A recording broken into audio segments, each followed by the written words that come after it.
A young man, Mice Windsor, stood amidst his alchemical tools, a book clutched in his hand, when two armored guards approached. They informed him that His Majesty, the king, was calling for him. Moments later, Mice found himself before the king, who declared his exile for the crime of treason against the nation. Stunned, Mice protested, pleading that there must be some misunderstanding, but the king dismissed his excuses as pathetic. As Mice reeled from the accusation, a man named Alfred stepped forward, addressing him as Big Brother.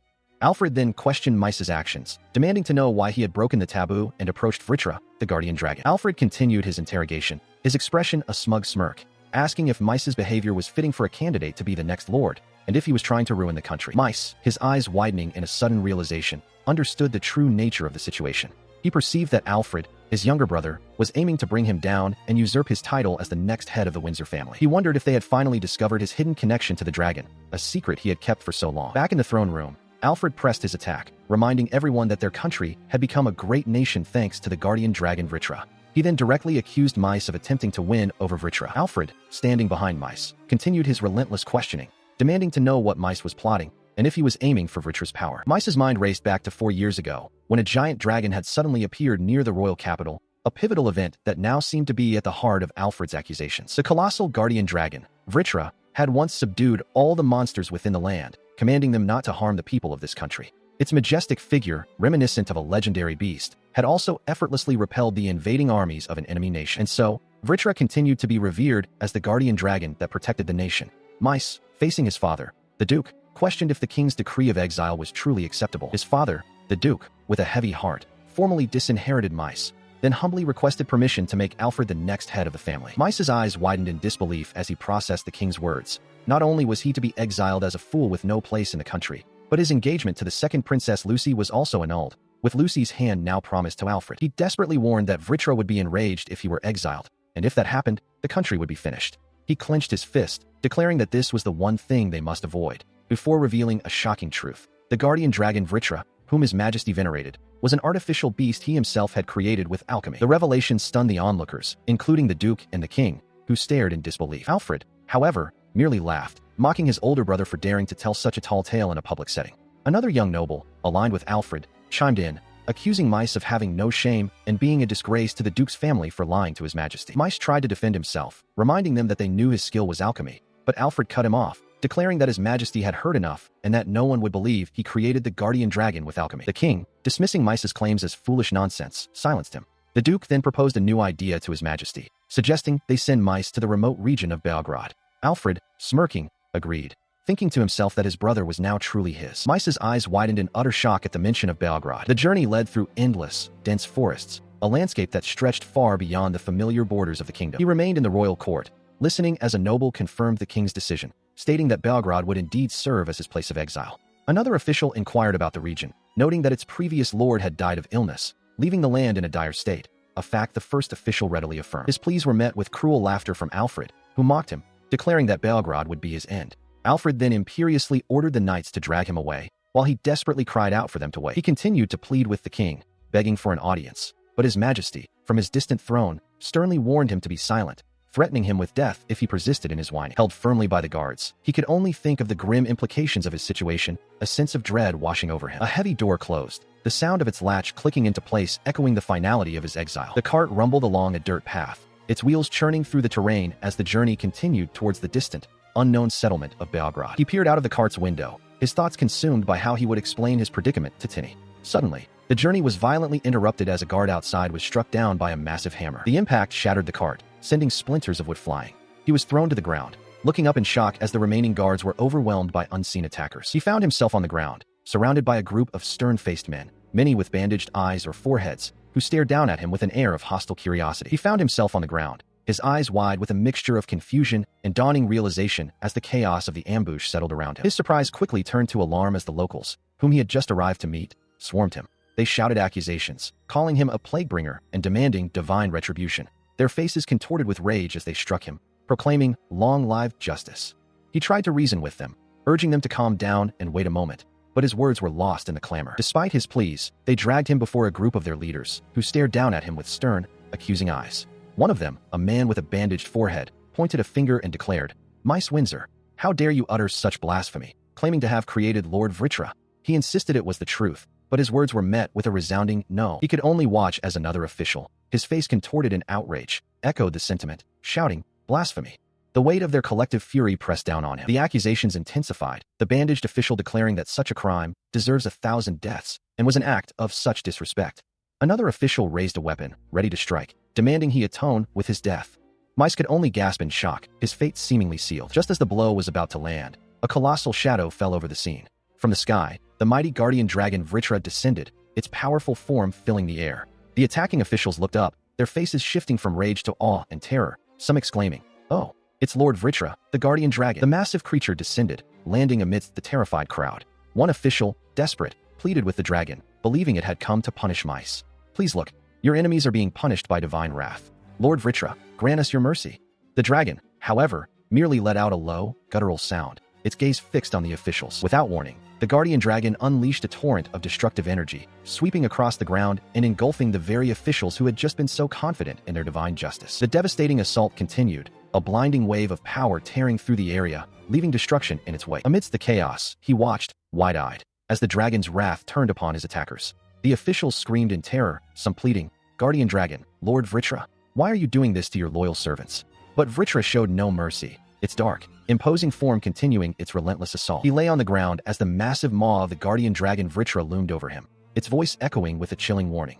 Anyone who dared harm his brother mice would be sent straight to hell. It commanded the fleeing cultists to return and inform their leader. One of the cultists, terrified, scrambled away, shouting for their leader. Mice watched, his eyes wide with shock, as the dragon's form remained imposing. He stood, still processing the events, and questioned the dragon, asking if it could truly speak human language even in its draconic form. Vitra, now appearing slightly smaller, responded by asking if he was unharmed, prompting mice to wonder if this unexpected ability was a side effect of his own alchemy. As mice pondered the implications, the dragon began to glow, its form shifting and dissolving into light. He watched in astonishment as the truth behind the revered guardian dragon Vitra, worshipped by the people, began to reveal itself. He then asked if Tinny could change back to her original form. From the dissipating light emerged a young girl with horns and wings, completely unclothed, who immediately embraced him. She joyfully exclaimed his name, calling him Big Brother, and demanded clothes from his infinite storage, revealing herself as his younger sister, Tinny. Now dressed in a simple outfit, Tinny spun around, asking him how she looked. She then explained that the ability to automatically detect and provide outfits was a feature for emergencies. Afterward, she offered him a potion from her infinite storage, which he accepted, albeit with some hesitation. He then looked towards the frozen figures of the Belgrade locals and cautiously asked Tinny if she had killed them. She quickly denied it, her expression firm, and questioned what he thought had just happened. She clarified that she had merely put them in a near-death state using freezing magic, assuring him they would thaw out on their own eventually. She added that killing them would have resulted in her being treated as a murderer, though she acknowledged he might still be considered the culprit for freezing them. Tinny then revealed that she had always been watching over him with a clairvoyance spell, allowing her to understand the situation. She asserted that without a doubt, Alfred, the founder of the Vitra cult, was the one who had sent the cultists after him. Mice, surprised, questioned why Alfred would do such a thing, prompting Tinny to remark that he was too dense about anything outside of alchemy. She explained Alfred's actions were simply pure jealousy, stemming from the fact that Princess Lucy still held affection for him, even after their engagement had been called off. As he processed the revelations, Tinny, in her human form, spoke with a flustered yet determined expression. She insisted that the current prosperity of the kingdom was entirely thanks to him, her big brother, adding a soft, exasperated honestly. Under her breath, he reacted with a startled "huh," as she then embraced him tightly, her face beaming with joy and unwavering resolve. She declared her intention to accompany him to Belgrade, asserting they would go together. Despite his attempts to reason with her, questioning the kingdom's protection, she dismissed his concerns entirely. She stated plainly that she cared nothing for a country without him, her brother. From that moment forward, she vowed, they would always be together, and the collapse of a kingdom abandoned by its guardian dragon would only be a matter of time. To begin, the guardian dragon Vitra declared her weariness with maintaining her current guise. She proposed they abandon their current location and swiftly journey to Belgrade territory. Then, with a mischievous grin, invited the young man to ride upon her. With a sudden transformation, she assumed her majestic dragon form, announcing her intention to take flight. The young man, taken aback, could only utter a surprised wait. He quickly countered, explaining that flying around as a dragon would make it impossible for them to remain unseen, drawing unwanted attention. Furthermore, he reminded her that Vitra was the revered guardian dragon of this very country. He continued, emphasizing that her sudden departure in dragon form would undoubtedly cause widespread panic among the citizens. After a moment of thought, he declared he had devised a solution. His solution, however, was to offer her a piggyback ride in his human form. Vitra found this proposal highly amusing, while another demon girl present reacted with utter disbelief, questioning the nature of his play. She playfully suggested he hug her tightly from behind, but he dismissed the idea, believing it would be too much of a burden. Instead, he proposed a more practical solution. They should simply purchase a horse. He then inquired about their financial resources, questioning if they possessed enough funds to acquire a horse. She confidently assured him that she had a substantial amount, having once been a candidate for the next family head. Approaching a local shopkeeper, they explained their need for a horse capable of transporting them to Belgrade. The shopkeeper, with a knowing smile, declared he had precisely what they required. The shopkeeper then presented their only available option, a rather gaunt-looking horse, apologizing that it was the sole steed they had. Finally, the shopkeeper revealed the horse's exorbitant price, 40 gold coins. Both the young man and Vitra stared in wide-eyed disbelief at the sum. He recoiled in shock and anger, his face contorted in disbelief at the exorbitant price, while Vitra watched the exchange with a stern, almost menacing glare. The shopkeeper, caught between their reactions, seemed taken aback. Still fuming, Vitra declared this country to be utterly rotten, expressing her annoyance at the constant harassment. The shopkeeper, bewildered, wondered what was wrong with the young woman. Despite Vritra's outrage, he proceeded to count out 40 coins, apologizing to the shopkeeper and insisting that the horse would be perfectly adequate for their journey. Vitra, however, remained visibly displeased. As they led the horse away, Vitra continued to scold him, questioning his rude attitude towards a high-ranking noble like herself. He then clarified his actions, explaining that he had stopped her because she had been on the verge of burning down the entire store. Vitra, a menacing aura emanating from her, calmly confirmed that she indeed could have done so. Yet, Vitra remained unconvinced about their travel plans, stating that it would be difficult to reach Belgrade with this particular horse. He pondered her words, glancing at the animal. Instead of despairing, he approached the horse, gently stroking its head, and asked if it desired to run across the earth to your heart's content once more. The horse looked back at him, its eye reflecting a profound understanding, as his own gaze intensified with a resolute purpose. With a newfound resolve, he initiated Genesis alchemy, declaring activate, as a powerful magical energy surged from his hand, enveloping the horse. As the energy enveloped it, the horse underwent a miraculous existence evolution, transforming into a majestic unicorn of rank SSS. The young man observed the newly summoned majestic unicorn, reflecting on his unique skill that yielded either SSS rank results or complete failure. His companion, Vitra, a small, horned figure, praised his amazing magic. He acknowledged her words, glad it had worked out, and then instructed her to mount the creature so they could begin their journey. With a burst of speed, the unicorn galloped forward, carrying them both through the streets. Vitra, holding on tightly, exclaimed in excitement as they sped past the surprised onlookers. He grinned, confident in their progress, declaring that at this incredible pace, they would reach Belgrade in no time. She agreed, her eyes wide with delight at the sheer speed. A blush crept onto his cheeks, but then a sharp pain registered as Vritra's clawed hand, stained with his blood, gripped his arm tightly. Despite the injury, she leaned into him, her face pressed against his back, softly uttering his title. She then smirked, admitting her actions were intentional, enjoying the closeness. He, flustered, questioned her, noting how much she was leaning on him. He finally managed to point out that her horn was digging into him, causing him pain. She looked up, surprised by his complaint. As they continued through a bustling town, Vitra remarked that they had indeed drawn attention, while he internally conceded they needed to practice controlling the unicorn's immense speed. Their journey was long and varied. They rested by a crackling fire with a massive, dark dragon, soared through the skies on its back, and later, he read a book while she slept peacefully on his shoulder, the unicorn grazing nearby. These moments of travel and respite marked their passage. Back on the unicorn, speeding through a dense forest, Vitra commented on the rapid pace, attributing it to her brother's unicorn, and confidently stated they would be arriving at Belgrade soon. She found herself surrounded by various monsters, who hailed her as the supreme and greatest being, second only to her brother. The protagonist, standing beside her, remarked on their unexpected welcome. She clarified that the monsters within the Elfacia kingdom were all under her command, a fact he readily accepted. However, she quickly cautioned him that the monsters surrounding Belgrade were not under her control. From this point onward, she stressed, there would be no room for hesitation. Just as she finished her warning, a sudden projectile hurtled towards them, prompting her to shout for him to hold on. He confirmed his understanding, resolving to remain vigilant. The projectile struck with immense force, creating a violent explosion that sent debris flying. He reacted with surprise, while she, recovering quickly, noted the presence of a nearby town, seemingly under attack by monsters. As they rode the unicorn, he wondered if the attack was merely a stray incident. She, however, her expression hardening, declared that whether it was a stray or not, she could not let an attack on her brother go unpunished, urging him to hurry towards the source of the rock. He agreed. With a determined cry, he spurred the unicorn forward, and they soared through the air, rapidly approaching the besieged town. The town lay before them, its structures visibly damaged and in disarray, a clear sign of the ongoing conflict. As they landed, he gasped at the sight of the devastation, while she surveyed the scene with a grim expression. Before them stood the perpetrator of the destruction, a towering Cyclops, its single eye glaring, holding a massive boulder. He stared in shock at the monstrous foe. A monstrous Cyclops, its single eye wide with predatory intent, reached out a massive hand towards a merchant's cart, its presence a clear threat to the town's peace. Nearby, Vitra observed the unfolding chaos, remarking to the young man that the Cyclops appeared to be attacking the townspeople merely for amusement. He, in turn, focused his gaze on the specific Cyclops causing the disturbance. As they moved, Vitra urgently called out to him, pointing to another area where more fighting was erupting, indicating that there was more than one threat to contend with. Meanwhile, a group of armored Belgrade knights bravely confronted a massive Cyclops, declaring their resolve to protect the town. Below them, the young man, witnessing the struggle, urgently called out for Levantine, addressing someone named Tinny. Vitra responded, explaining that she had already imbued the magic into the lance, instructing him to use it as it was. He acknowledged her words, now holding the magic lance, Levantine, a weapon of SSS rank, its power visibly surging around him. With a determined cry, he unleashed the lance, sending a powerful, swirling vortex of energy directly towards his target. The magical attack struck the Cyclops with immense force, creating a blinding flash of light and a shockwave that distorted the very air around it. The impact left behind a lingering, swirling void of energy, a testament to the devastating power unleashed. A knight, witnessing the incredible display, could only stare in stunned disbelief as the Cyclops was utterly obliterated,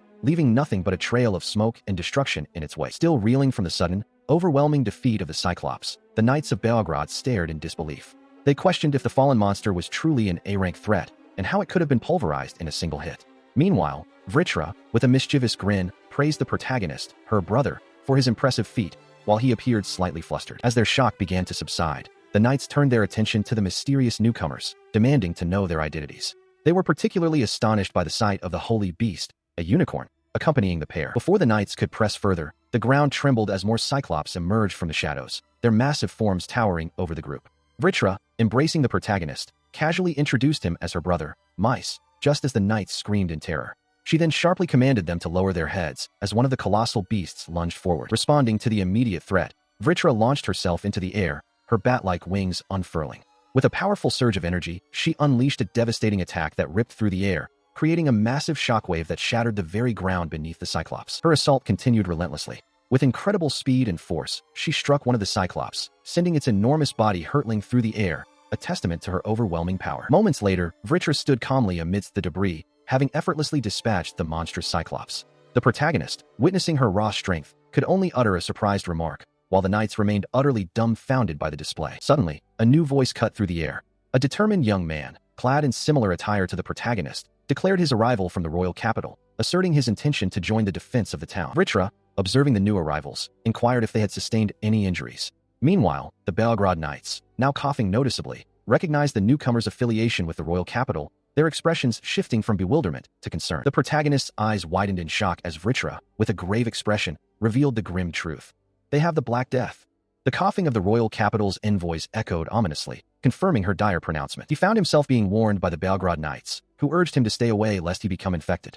He questioned why the king had never mentioned the Black Death being present in this area. As he observed the Cyclops and the surrounding town, a grim realization dawned upon him. The soldiers had been fighting in this dire condition to protect their home. He resolved that he could not let them perish and commanded his companion, Tinny, to undo its transformation. Moments later, he stood ready alongside Vitra, who had returned to her human form. He declared their intent to protect the town, and she affirmed her agreement, ready for battle. With a surge of power, Vitra began her transformation, her form shifting and growing into that of a mighty dragon. Her transformation complete, Vitra let out a thunderous roar, her immense draconic presence dominating the battlefield. The knights, witnessing the colossal dragon, reacted with a mixture of shock and terror, recognizing her as the legendary guardian dragon of the kingdom, Vitra. To their further astonishment, the dragon spoke, confirming her identity in human language. The protagonist stood calmly beside her, observing the knights' reactions. Vitra then proudly proclaimed that her immense power was all thanks to Brother Mice, referring to the protagonist as the supreme and greatest one, leaving the knights utterly bewildered. The protagonist blushed, wondering if Vitra's extravagant praise could possibly be directed at him.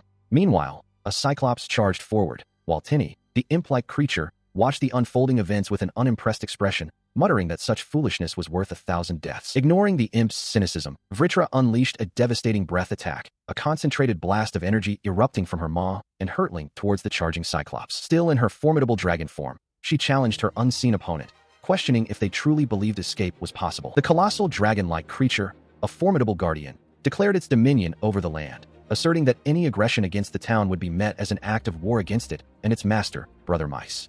Below, the Cyclopes-like creatures recoiled in fear. Overwhelmed by the sheer presence of the dragon, the Cyclopes-like creatures immediately offered their surrender, pleading to submit. The dragon, however, seemed utterly bewildered by their sudden capitulation, questioning their understanding of the situation and their offer to surrender. It then turned its gaze towards the young man, declaring that for any who dared to bare their fangs at Brother Mice, only death awaited them. The small imp-like creature, Tinny seemed to react with a startled cry. The dragon's maw opened wide, a terrifying display of its power, as it prepared to strike. Just as the dragon was about to unleash its fury, the young man intervened, shouting for it to wait. He explained that the Cyclops-like creatures were offering to surrender and urged the dragon to forgive them. Tinny, too, reacted with alarm. He continued, expressing his disapproval of attacking an enemy that had already raised a white flag, stating he did not like such tactics. The dragon, still somewhat confused, questioned his brother's stance. The young man then clarified his intentions, explaining that for the sake of the citizens, he wished to find a way for the monsters to coexist peacefully in the area. The Cyclops-like creatures listened intently, their fear slowly turning to surprise. The dragon, after a moment of consideration, accepted its master's decision, stating that it understood if that was what Brother Mice desired. The Cyclops-like creatures and Tinny watched the exchange, awaiting the outcome. Tinny, the imp-like creature, then addressed the Cyclops-like creatures, demanding that they be grateful for Brother Mice's generosity. Mice stands before the Cyclops, who bow deeply, pledging their unwavering loyalty and gratitude, addressing him as the Shadow Demon King. He acknowledges their submission with a quiet affirmation. Following their surrender, Vitra issues commands to the Cyclops, instructing them to repair the damaged town and construct barricades by the end of the day. Mice observes, seemingly taken aback by the swiftness of events. Later, as he contemplates the situation, Mice, now clad in a more formal, cape-like garment, holds a skull and muses aloud about the peculiar nickname, Shadow Demon King, that has been bestowed upon him. Meanwhile, among the newly subjugated forces, two Cyclops discuss the strategic advantages of their alliance, noting how it would allow them to reallocate military resources and effectively control the land's demonic inhabitants. True to their word, the Cyclops diligently begin the arduous task of rebuilding the devastated town, carrying lumber and materials. Mice and Vitra oversee their efforts, with one Cyclops proclaiming their ability to make Belgrade even more prosperous. Elsewhere, two Belgrade knights express their profound relief, marveling that the era of fearing monsters might finally be over, considering it a miracle for their land, which had been on the brink of ruin. However, their relief is tinged with despair, as one knight, clearly afflicted and awaiting death, implores Mice to protect their land. Mice listens intently, his expression serious. Responding to their plea with unwavering resolve, Mice declares that no one will perish and promises to personally cure them. The knights react with stunned disbelief at his bold assertion. Despite his confident declaration, the knights voice their skepticism, explaining that the illness has no known cure and even their former lord succumbed to it. Vitra and Tinny stand by Mice as he is identified as the greatest alchemist in history. A knight inquires about the availability of potions, to which Mice confirms his alchemy is the source. With a determined gaze, Mice prepares to transmute a healing potion, invoking the power of Genesis alchemy. With a declaration of existence evolution, he presented a small, ornate bottle labeled Panacea Elixir to one of the Belgrade knights, instructing him to drink it. The knight, hesitant but trusting, took a sip of the SSS rank potion. Moments later, an astonishing transformation occurred. The knight's eyes widened in disbelief as a radiant glow enveloped him, and he declared himself fully healed, his wounds vanishing completely. His fellow knights, witnessing the miracle, gasped as their own wounds began to disappear. Mice, observing their reactions, calmly stated that he would make a few more elixirs, confirming to the astonished knights that he had indeed created a powerful elixir. He then inquired if they could gather some of the necessary ingredients from around the town, acknowledging that the current supply of potions was insufficient. The knights, now filled with hope, eagerly offered to gather them immediately, marveling that the incurable Black Death could truly be cured. Below, a collection of newly crafted potions and test tubes stood ready. As the knights prepared to gather ingredients, Mice emphasized the need to prioritize the seriously injured. He continued his work, but a knight noticed a pile of grotesque, failed alchemical attempts. Mice admitted that the success rate was not 100%, but reassured them not to worry. He then turned to Vitra, confirming that they would need a proper workshop to improve the success rate of his alchemy. Vitra looked on, surprised by the revelation. Vitra, still processing the information, expressed her relief that the healing had gone well. She then questioned Mice, noting that he hadn't used an alchemy cauldron when he had treated her or created the unicorn. He explained that he would need to set up the necessary equipment here, clarifying that an alchemy cauldron was the first step. She then imagined the potential catastrophic failures if his alchemy had gone wrong, picturing a scene of grotesque, mutated creatures, a stark contrast to the successful healing. Mice, observing Vitra and the unicorn, realized they were both utterly terrified by the thought of his failed experiments, even the usually stoic unicorn. Meanwhile, one of the Belgrade knights expressed his profound relief, believing they had been abandoned by the royal capital. He praised Mice, calling him an alchemist with godlike abilities, a true king. Mice, however, was taken aback, realizing he hadn't even been informed that a plague was spreading in the area. He faced the Belgrade knight, who questioned his presence in Belgrade. He calmly explained that the king did not believe in his ability to produce an elixir. His mind drifted to a past conversation, recalling Alfred, the royal knight, suggesting to the royal mage that this brother of mine be sent to the frontier, to Belgrade. As he pondered this, Vitra, her expression concerned, wondered aloud if Alfred had known about the spread of the disease all along. He considered the unsettling possibility that the king might have only been informed of the previous lord's passing, leaving the true extent of the crisis hidden. Her concern quickly escalated into a furious rage. Vitra declared that the king had committed a serious crime the moment he exiled her brother, and she openly wished to crush him. Both he and Tini recoiled, startled by her intense outburst. He realized he needed to handle the situation delicately, as Vitra's words, though truthful, could easily be construed as treason. She, however, remained unyielding, asserting that it was the truth and that those responsible would eventually perish on their own. Turning to the Belgrade knight, he quickly tried to downplay Vitra's severity, explaining that she lacked common sense, especially since Tini had transformed into a dragon. The knight acknowledged his words, and the group continued their journey, leaving the tense discussion behind. Moments later, they encountered a massive Cyclops, who was weeping and desperately pleading for an elixir. The creature, recognizing him, addressed him as the Shadow Demon King, its voice filled with anguish. The Cyclops pointed emphatically, explaining that his comrades were still alive and needed help. Vitra, now standing beside him, watched the scene with a look of concern. Without hesitation, he knelt beside one of the fallen Cyclopes, its body covered in blood, and began to assess the situation. He declared, with unwavering resolve, that he would, of course, help them. He then turned to Vitra, his gaze firm, stating that if there was any chance to save them, he intended to do so immediately, referring to them as our comrades now. Vitra, taken aback, questioned if he was truly sure about this decision. He extended his healing touch to the dying Cyclops, whose grievous wounds vanished in an instant, restoring its vitality. Witnessing this miraculous recovery, the Belgrade knights, who had been observing, nodded in solemn agreement. One of them, stepping forward, declared their unwavering allegiance, proclaiming that the Belgrade knights swore absolute loyalty. Following this declaration, a profound transformation swept over Mice and Vitra. Now adorned with demonic horns and bat-like wings, they strode forward, leading a vast procession of the Belgrade knights. The armored ranks cheered wildly, their voices echoing with fervent cries of Mice Windsor Sama and our new lord, as they hailed their transformed leader. The Belgrade knight explained to Mice that the supply of potions from their town alone was insufficient, and trade with other towns and merchants had come to a complete halt. Mice, accompanied by Vitra, listened intently as the knight detailed the dire situation regarding potion distribution. Mice realized the situation was far more serious than he had initially thought. The knight further elaborated that many people had fled the town out of fear of the Black Death, and consequently, merchants were unwilling to approach them. The knight, still hopeful, questioned if Mice could easily create potions, given his ability to produce an elixir. Mice clarified that his unique skill, Genesis Alchemy, allowed him to transmute only items of SSS rank or higher. Anything below that rank invariably resulted in failure. Understanding the limitation, the knight then suggested that there might be a stockpile of SSS rank potions within the Lord's mansion. Mice acknowledged this possibility, confirming that only such high-rank ingredients would be viable for his alchemy. He offered to lead Mice and Vitra to the mansion, noting that the previous lord had maintained a workshop there. Vitra, ever pragmatic, remarked that the mansion would serve as their new home, making the journey all the more perfect. As they arrived before the grand gates of the mansion, the knight loudly announced the new lord's arrival, demanding that the gates be opened. He continued to call out, wondering if his voice was not reaching those inside, or if they were simply being rude, especially with Mice's brother potentially present.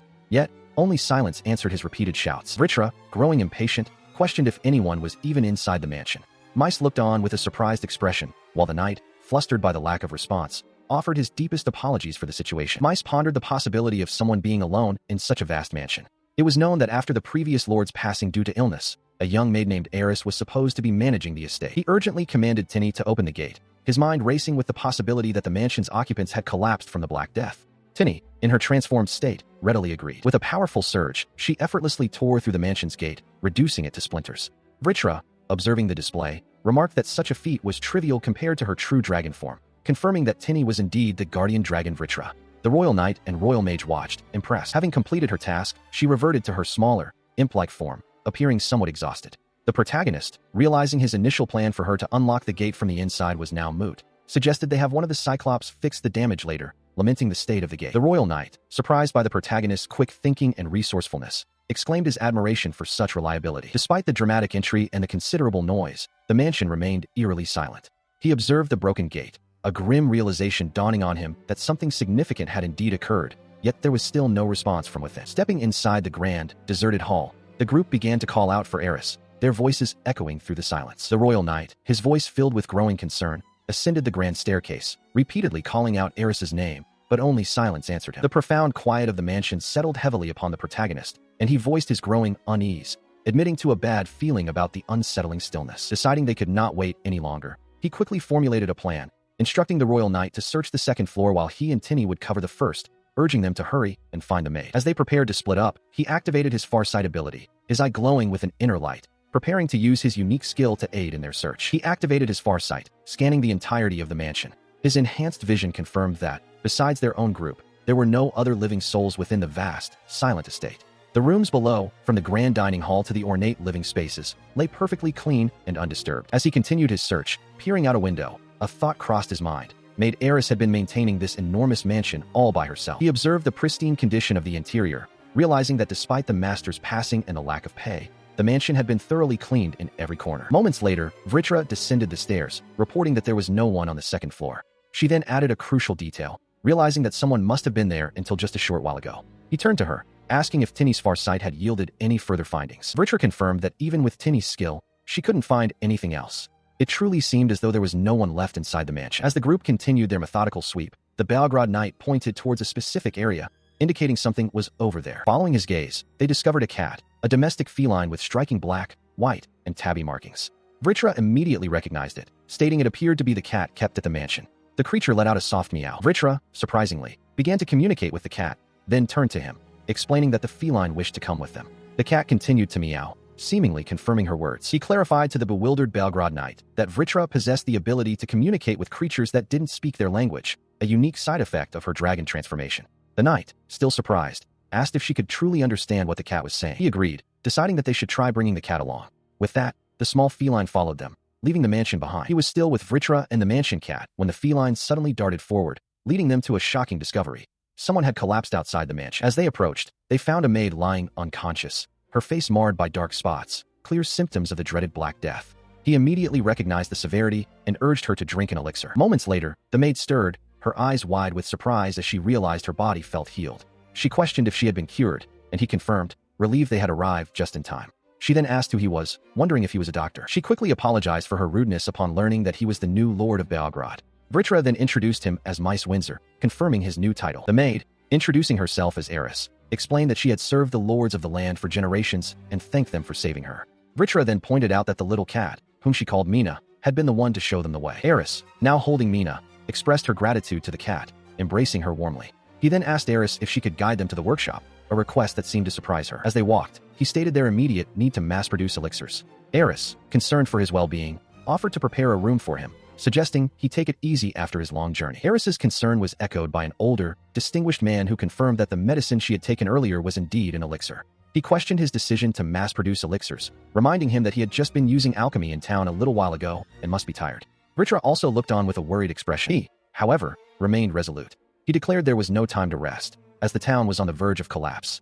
With his alchemy, he vowed to save Belgrade. The young alchemist recalled the tragic events that led to their current predicament. His sister, once a guardian protecting the kingdom as the great dragon Vitra, had been transformed into a dragon by a side effect of his alchemy. The kings, disbelieving the truth, exiled them to the frontier land of Belgrade, a town now overflowing with people facing certain death. Despite the hardship, he vowed to save Belgrade with his alchemy. Elis, the maid, then offered to guide them to the mansion's alchemy workshop, confirming her understanding of their needs. Meanwhile, the security guard, having received his instructions, prepared to return to the city, leaving the rest of the arrangements to Elis. She led them through the mansion, revealing a hidden staircase that descended into the depths below. The young alchemist expressed surprise, having had no idea such a place existed within the estate. Upon entering, they found the alchemy workshop in a state of utter disarray, covered in dust and debris. The maids, including Elis, coughed and apologized profusely, explaining that by order of the previous lord, they had been strictly forbidden from entering without permission, leaving the workshop untouched for an extended period. The young alchemist considered checking the potion inventory, but quickly realized it was futile without the master present.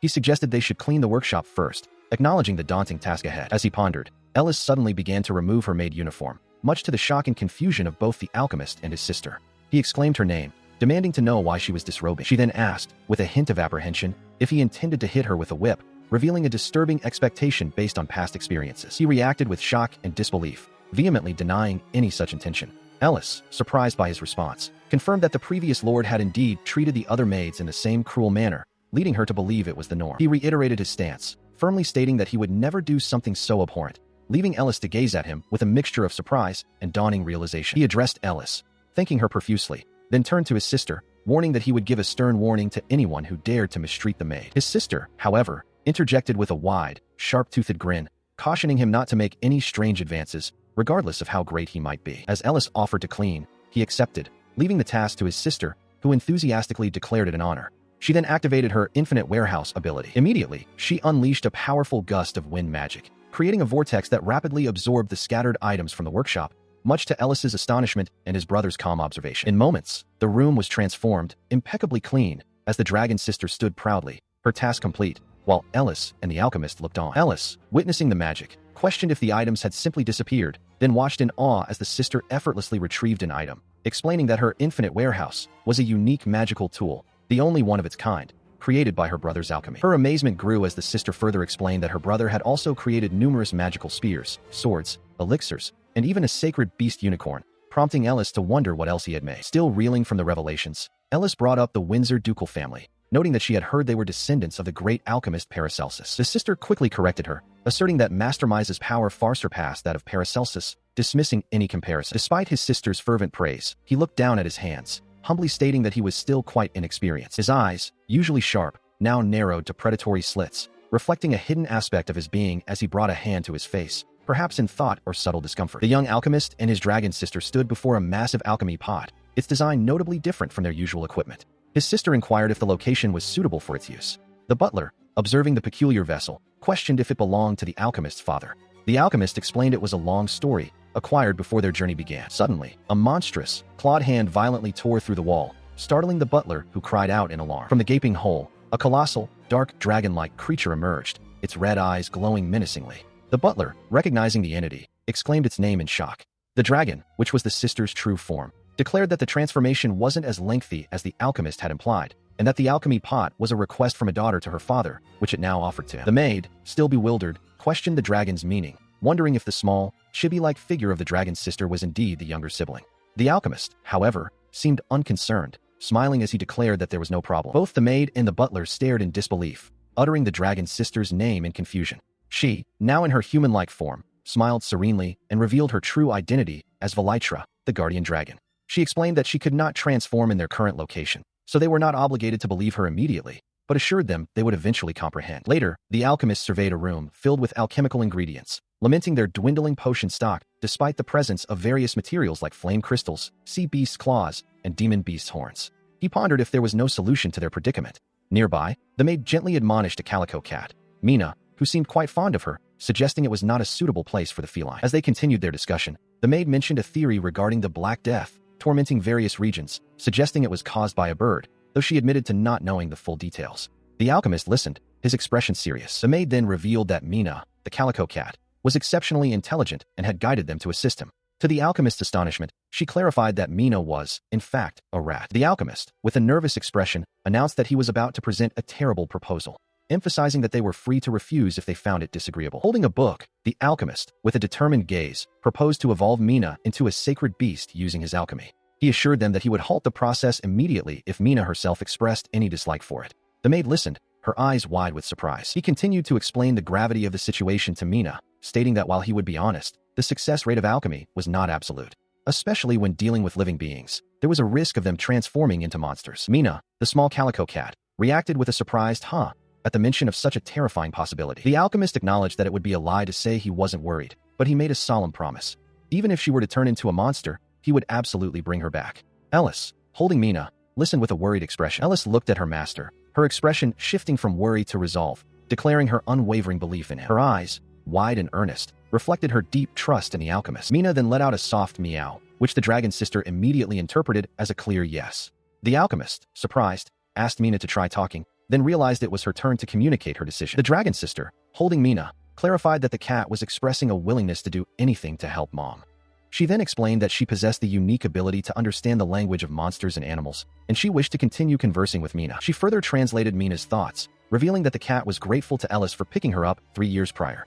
Ellis gasped, utterly shocked, questioning if Mina truly thought of her as her mother. The alchemist, observing the emotional exchange, clenched his fist, his expression hardening with resolve. He declared that the rest was his responsibility, as both Ellis and Mina had placed their belief in him. Yet, a flicker of doubt crossed his mind. He wondered if he truly possessed the ability to create such a unique existence, something not even mentioned in legends, unlike the time he had created the legendary unicorn.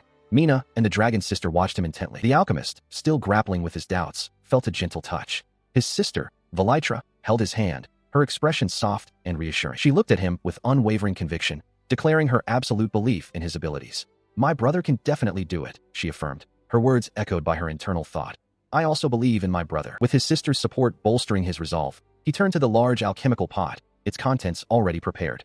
Let's do this, he declared, ready to begin the sacred beast alchemy. Ellis and the butler stood by, observing the momentous occasion. The alchemist, Mise, stood alongside his companions, the dragon's sister Vitra, the maid Ellis, and their calico cat, Mina. Their journey continued, filled with the promise of new discoveries and challenges. Within their workshop, Mise meticulously stirred a bubbling alchemical solution in a massive cauldron, declaring it merely tiny despite its size.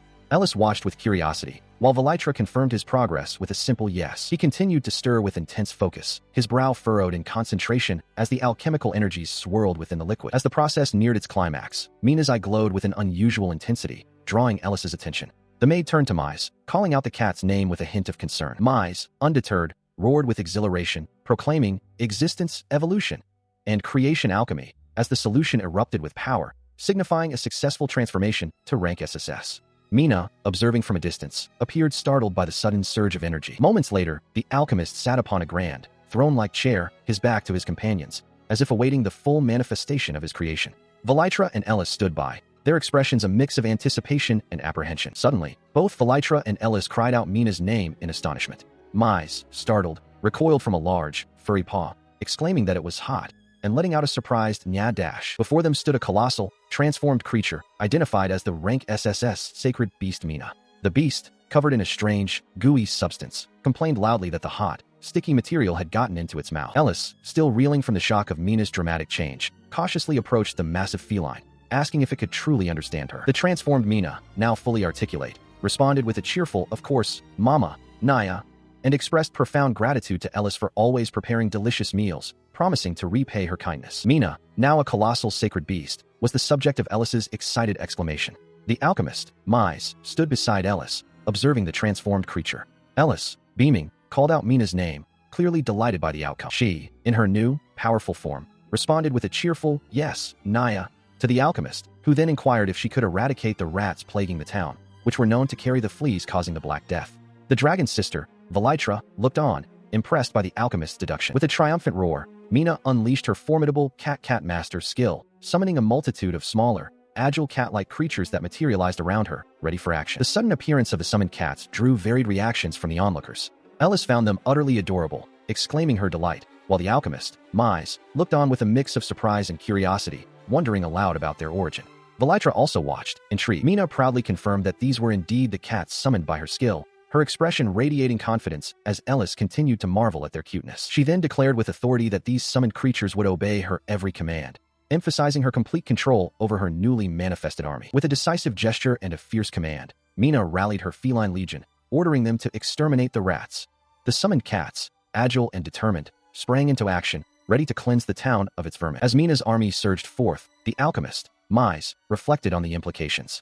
He realized that with this newfound power, they could not only eradicate the Black Death, but also secure the necessary potions to create the ultimate elixir. Princess Lucy, standing before her father, the king, expressed her concern, asking why he seemed so upset. She then revealed that she had not seen Lord Mise for several days and inquired if her father knew anything about his whereabouts. He responded with a grave tone, informing her that Mise had been exiled from the country. The revelation struck Lucy with profound shock, her eyes widening in disbelief at the news of Mise's banishment. Still reeling from the news, she vehemently questioned her father's intentions, demanding to know his thoughts on defending the country, especially if they were now under attack. She then connected this to the mysterious absence of Lord Vitra, realizing it explained why the Guardian had not been seen. Her father, however, countered her assertion, suggesting that Vitra had not truly been protecting the country, implying a deeper secret about the Guardian Dragon's role. As the king spoke, a sudden realization dawned on Lucy, and she cried out, understanding that this situation was connected to Lord Mise. Her father, rubbing his temples in exasperation, simply asked what she was talking about, dismissing her sudden insight. He then elaborated, explaining that the only reason monsters had not attacked the country, and why recent invasions from the Milden Empire were prevented, was due to Lord Vitra's presence. He then dropped a bombshell, revealing that Vitra was an artificial magical beast created by Lord Mise, questioning why Mise was involved in this at all. He concluded that if Mise was not present, there was no reason to protect the country. The alchemist protagonist, Mise, who had been listening, confirmed the king's statement, admitting that the guardian dragon Vitra, revered by his majesty, was indeed an artificial magical beast created through alchemy. Lucy, hearing this, looked utterly shocked, while her father, the king, let out a dismissive ha, and then questioned why Mise would say such a thing if he himself had created it. He roared, his voice echoing through the hall, demanding to know how anyone could believe such a story. He vehemently denied that someone like Vitra could have been produced by an incompetent individual like Mise, who couldn't even make a simple potion. Princess Lucy listened, her expression one of profound shock. He continued, explaining that Mise had been exiled, and her current fiancé was now a new figure. Alfred confirmed the exile, adding that the king's statement was an insult to Vitra-sama, suggesting the king might be acting out of lingering feelings for his ex-fiancé. Lucy, realizing the gravity of the situation, understood that Alfred was the root cause. She declared her refusal to let him take over the country. Ignoring her father's exasperated demand to know where she was going, she announced her intention to prepare for her trip and departed. Despite his warning that such selfish acts were unacceptable, Lucy asserted that her reasons were not selfish. She declared her intent to go to Belgrade and chase after Lord Mise, convinced that they must bring Vitra back, or the country would soon face destruction. She walked with unwavering resolve, her cape flowing behind her, affirming her duty as a princess to act and protect her country. As she walked away, the king's voice echoed, urging her to wait until the facts became clear, even if what Mise claimed was true. He growled, challenging her by asking if she suggested they wait until monsters or another country attacked them. Lucy, turning her head slightly, defiantly addressed him as father. She continued her determined stride through the grand castle halls, passing by silent guards. Unbeknownst to her, Alfred watched her departure, a calculating look in his eyes. As she continued, Alfred suddenly appeared, blocking her path and asking where she was going. He declared he had come to take back his fiancée. Lucy, initially shocked, then angrily asserted that her fiancé was Lord Mise and demanded that he get out of her way. He smirked, acknowledging her destination was Belgrade, and wondered aloud how that bastard Mise had escaped the Vitra cult he had sent after him. With a chilling resolve, he declared he would make this spot her grave, as Lucy glared back, ready for confrontation. Ellis felt a profound lightness in her body, as if the suffering from the Black Death had been a lie, vanishing just days prior. She hummed softly as she walked, her steps light and carefree. Indeed, 2 days had passed since Lord Mise and his group arrived, and the city of Belgrade was gradually returning to life. The rats spreading the Black Death bacteria were disappearing from the city, thanks to the cats summoned by Mina. The next challenge for the city seemed to be securing the necessary potions that would serve as ingredients for a powerful elixir. Ellis, filled with renewed vigor, declared that she must ensure Lord Mise enjoyed a delicious meal, seeing it as the only way she could truly serve him. She believed he would surely find a way to handle any challenge. She found herself pondering how honored she would be to serve him beyond his daily needs, perhaps even until the night. However, her thoughts were abruptly interrupted as a masked figure suddenly seized her, covering her mouth and pulling her close. The masked figure revealed that Ellis's mother was in their custody, instructing her not to struggle. They commanded her to mix a substance into Lord Mise Windsor's dish if she wished to save her mother. Ellis's eyes widened in horror as she realized the substance was poison, a grim reality that was no joke. Ellis wondered if a silencing spell had been cast, as she heard no footsteps from her captor. The masked figure then produced a magical tool, a glowing orb that could display distant places, urging her to take a good look at what was about to appear on it. The orb revealed a horrifying image. Ellis's mother, bound tightly in chains, her face etched with despair. Ellis cried out in anguish, her heart seizing at the sight of her captive parent. The masked figure then promised Ellis that if she performed her task well, both she and her mother would be released, demanding to know if she understood the gravity of the situation. She was still held captive, the masked assassin reiterating the grim choice: poison Lord Mise, or her mother would be fed to beasts by tomorrow. Ellis looked at Mise, who remained oblivious, and wrestled with the impossible demand, knowing that the man she was ordered to harm was saving countless lives from the Black Death. Seeing her hesitation, the assassin declared her worthless if she would not comply and ordered her immediate execution. Another masked figure moved swiftly, blade drawn, to strike her down. She cried out for them to stop as the assassin's blade descended. Just as it was about to connect, a hand shot out, seizing the attacker's arm and halting the lethal blow. Suddenly, Lord Mise Windsor, having intervened, stood protectively before Ellis, his expression stern as he demanded her immediate release. His sister, Vitra, stood calmly by his side. The assassins, now fully aware that their presence had been noticed, prepared for a confrontation. Mise and Vitra likewise braced for battle, with Mina, the calico cat, appearing to assist them. Ellis, now free but still visibly shaken, warned Mise that he could not possibly match a professional assassin in battle. The masked figures, acknowledging their cover was blown, decided to retreat, planning to inform their superiors of the unexpected turn of events. Mise, with a determined expression, dismissed the assassins' belief that they had erased their presence, stating that the scattered cats across the land would immediately inform them of any movements. Vitra, holding Mina, agreed, calling their assumption naive. Mise, the alchemist protagonist, confronted the unseen assailants, realizing with a grim understanding that he was their true target. He deduced that his brother, Alfred, was likely behind this, viewing him as a nuisance. Mise declared that he could not forgive Alfred for involving innocent, unrelated people in their conflict. Two masked figures, the assassins, held Ellis the maid hostage, demanding Mise Windsor drop his weapons. One of them stated their intention to waste no time with idle talk, emphasizing the urgency of their demand. The maid cried out to Lord Mise, pleading with him not to comply with the assassin's demands, her face etched with fear and desperation. Mise, however, maintained a determined expression, his gaze fixed. He then calmly acknowledged the situation, his expression shifting to one of resolve. With a deliberate motion, Mize dropped his sword to the ground, much to the surprise of Ellis. The masked figures and Ellis were visibly shocked that he had actually discarded his weapon. Mize extended his hand towards them, a subtle gesture that hinted at his true intentions. His hand hovered above the dropped sword, which now pulsed with a faint glow, the word activation appearing above it, signaling a hidden power at play. He unleashed a wave of energy, shouting the command to paralyze. The force rippled outwards, engulfing one of the masked assassins, who began to fall, caught in the unexpected attack. The assassin screamed in agony as the paralyzing effect took hold, his body contorting violently as he succumbed to the magic. The maid looked on in astonishment as both masked assassins lay on the ground, completely paralyzed and groaning. Mize stood confidently beside Vitra, explaining that the weapon was a specialized magic paralyzation sword of rank SSS, designed to subdue enemies without killing them, and that he had not needed to act directly. She was then suddenly seized by a massive, furry arm belonging to a monstrous beast, its sharp claws digging into her as it pulled her away. She was still reeling from the monster's attack, but Ellis managed to confirm she was unharmed. However, her relief was short-lived as she tearfully revealed that her mother had been taken hostage. Vitra, ever the strategist, explained that they had already traced the magic to locate the hideout of the thieves. She declared their intention to not only rescue the hostages, but to thoroughly crush their captors. He then turned to Ellis, promising her with unwavering resolve that he would definitely save her mother, asking her to wait patiently for his return.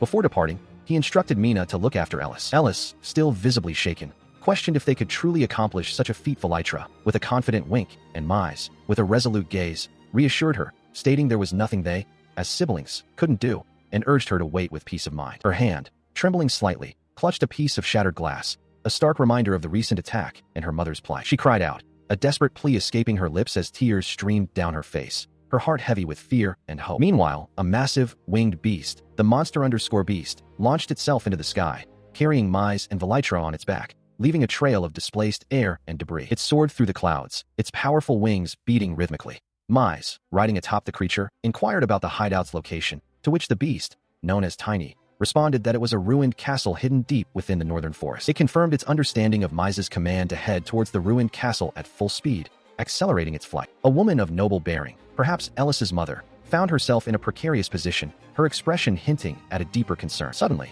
a young man urgently called out to a colossal dragon, warning it that Ellis's mother was in grave danger and urging it to hurry. The massive creature loomed, its eyes fixed on the young man. He then questioned the dragon's ability to control the local monsters so quickly. The dragon, however, confidently declared that the entire enemy base was already within its command. A masked figure stood nearby, observing their exchange. The dragon confirmed its orders, explaining that it had telepathically commanded the goblins and wyverns to attack the destination, drawing attention without causing lethal harm.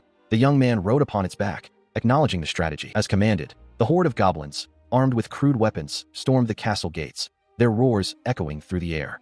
The great dragon joined the assault, its presence a terrifying force. Inside the castle, the young man and the masked figure reacted with alarm as a goblin suddenly breached their defenses. They realized the immediate need to escape the besieged stronghold. Looking out, they witnessed a horrifying sight. Flying dragons and wyverns swarmed the skies, attacking the castle from above. The realization dawned on them that they were completely surrounded. The masked figure, along with others of their kind, found themselves cornered. There was no way to escape outside. Their only option was to retreat deeper within the castle walls. The goblins had already infiltrated the inner sanctum, their crude forms now dominating the castle's interior. Several masked figures lay defeated on the ground, overwhelmed by the relentless assault. He stood ready, his blade poised, guarding the chained noblewoman alongside his masked comrades.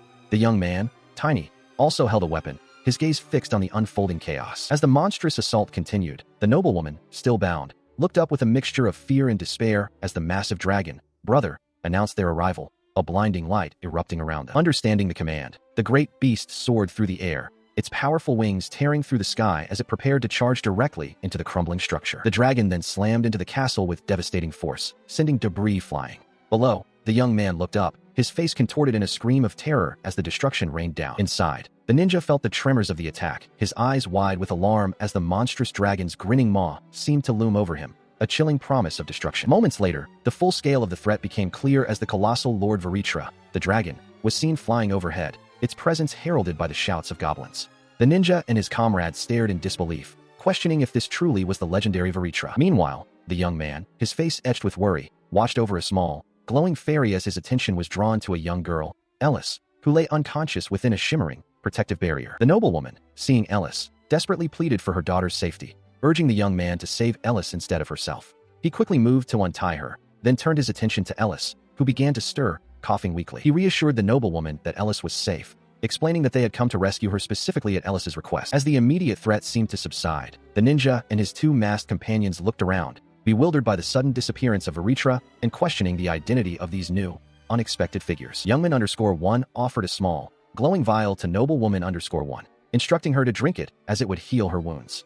She complied, taking the elixir into her mouth. She reacted with a gasp, a wave of pain washing over her before quickly subsiding, replaced by a profound sense of relief. Realizing the potency of what she had just consumed, she expressed shock that it was an elixir and apologized to Youngman_1 for him using such a precious item on someone like her. Mist Windsor, a figure with small horns and bat-like wings, dismissed noblewoman_1's concerns with a wave of her hand. She explained that for her brother, making elixirs of this caliber was as simple as preparing juice, implying an abundance of such potent remedies. Meanwhile, Ninja_1 and two other masked figures reacted with utter astonishment.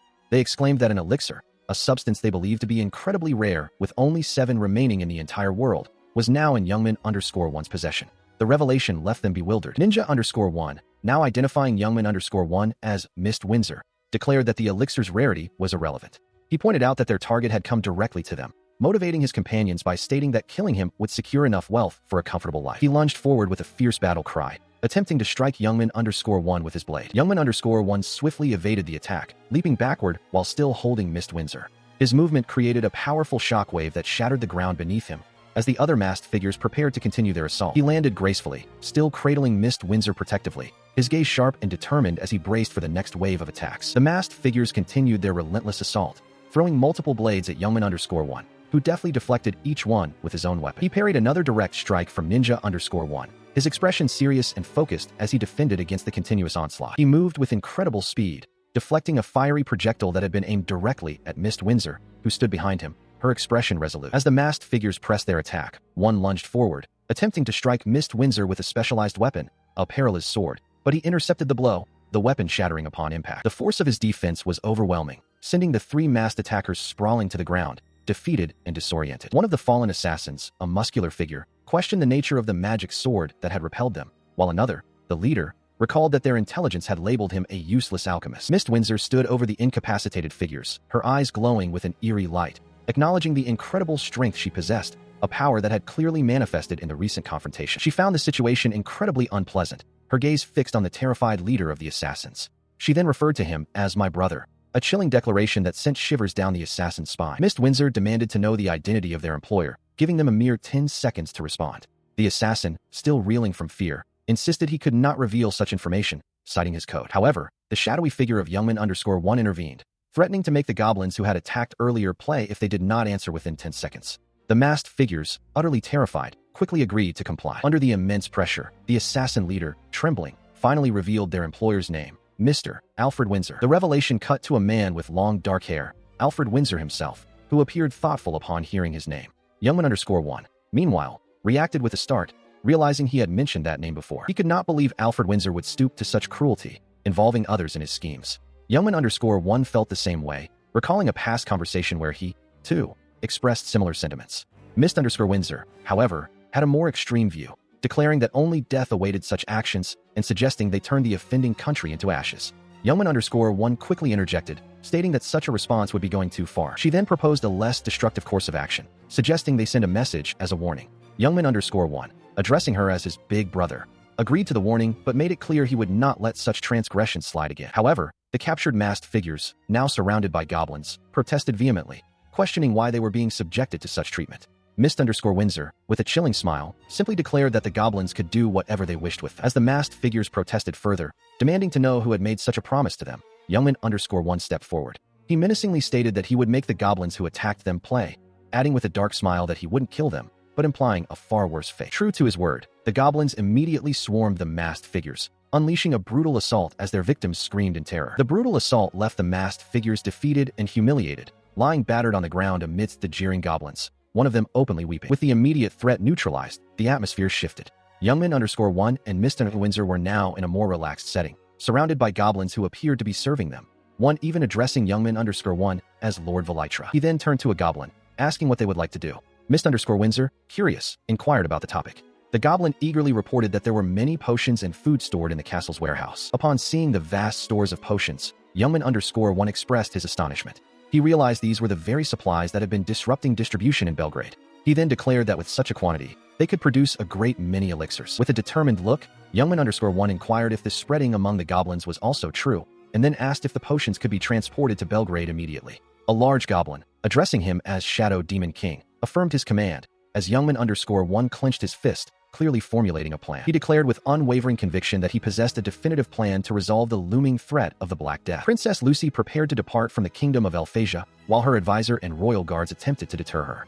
They pleaded with her to wait, questioning her decision to travel to Belgrade. The advisor warned her that monsters had recently become more active due to the absence of the guardian dragon, Vitra, suggesting the need for more soldiers to protect the country. She, however, dismissed their concerns, stating her protection could be minimal. He still appeared worried, but she insisted that the situation would become safer as they approached Belgrade, implying a false sense of security. Meanwhile, Alfred Windsor observed Princess Lucy's departure from a window, offering a seemingly sincere wish for her to take care. Moments later, Alfred was consumed by a furious rage, smashing a potion bottle against the floor as he cursed her decision to actually go to Belgrade. He continued to rage, accusing someone, likely Mist, of preferring his brother and being useless, unable to even make a potion. Still consumed by fury, he spilled the contents of the broken potion bottle onto the floor, the dark liquid spreading ominously. His eyes narrowed with a sinister glint as he revealed his true intentions. The useless guy was probably already dead thanks to the assassin he had sent, and by the time Lucy arrived in Belgrade, it would be too late. He then fantasized about gently winning over Princess Lucy when she returned in despair,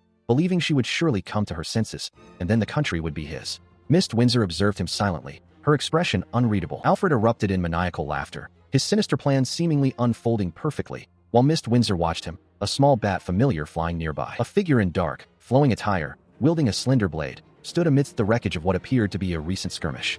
Two defeated individuals, tightly bound, lay at their feet, their forms suggesting they were the very assassins Alfred Windsor had dispatched. He looked upon the scene with a mixture of shock and confusion, questioning aloud who these defeated individuals could be. A sudden realization dawned upon him. These were the very assassins he had hired, now rendered utterly helpless. As he surveyed the damaged surroundings, a small bat familiar fluttering nearby, he pondered if Alfred Windsor was orchestrating this new turn of events. He then found a mysterious piece of paper, its contents unknown, while a portly, round-nosed man in a formal suit reacted with visible alarm. Meanwhile, Alfred Windsor, his expression stern, issued a grave warning, stating that if any further moves were made, he would not hesitate to involve innocent people. The portly subordinate, now visibly distraught, reported to Alfred that their forces had been completely annihilated, offering profuse apologies for the devastating loss. Alfred listened intently as his subordinates detailed the attack on their hideout, describing how a horde of monsters, led by a woman who could transform, had overwhelmed them.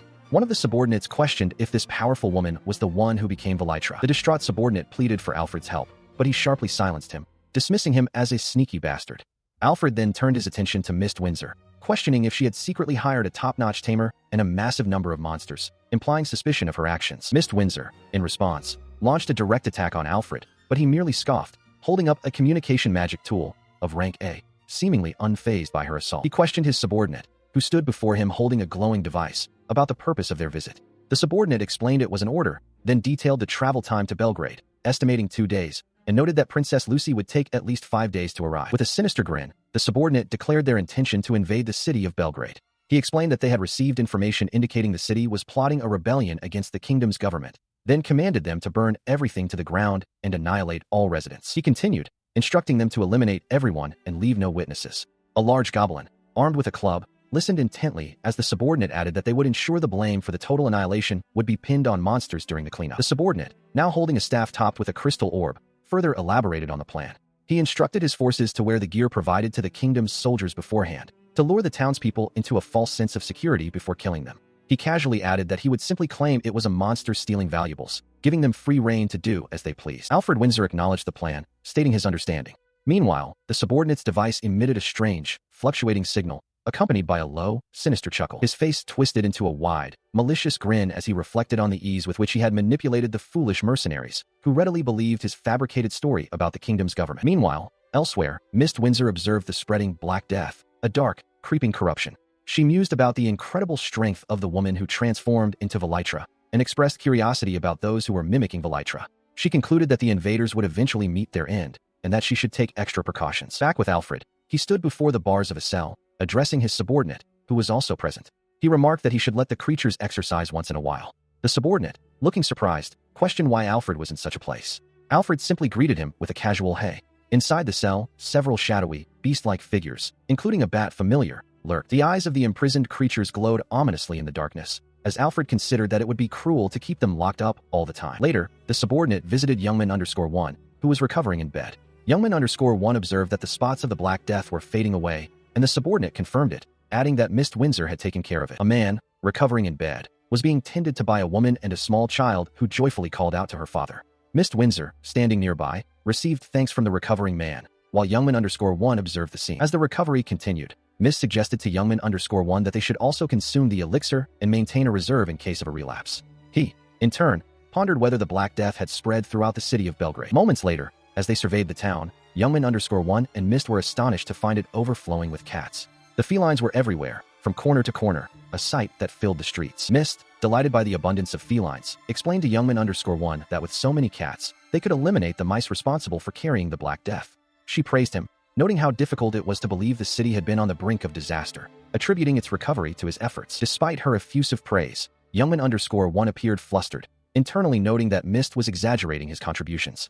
She continued, expressing her surprise at his quick and precise response, declaring his skills as a lord to be top-notch. As she spoke, Mist leaned in, her hand reaching out to touch his horn. He flinched in surprise, quickly apologizing for his reaction. Shifting the topic, he then suggested they focus on reviving the stalled trade, indicating a move towards economic recovery. He explained that while they were currently managing with supplies found at their hideout, the next pressing concern was the looming food shortages. Just then, a member of the Knight's Order approached Mist, reporting that the distribution of elixirs was complete.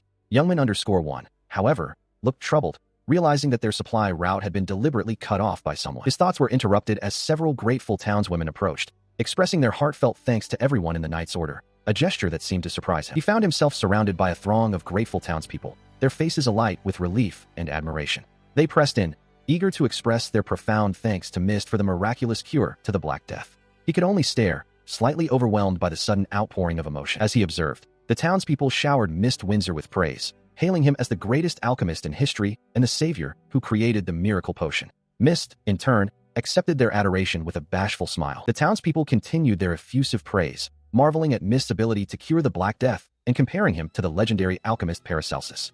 Mist, visibly blushing, found the attention both wonderful and slightly embarrassing. Amidst the adulation, Noblewoman_1 approached Mist, who was hovering in the air with his wings, and flirtatiously declared her willingness to do anything for him. Her intense gaze and suggestive posture made her intentions clear. He then firmly stated that Mist was his older brother, urging Noblewoman_1 to cease her strange meddling.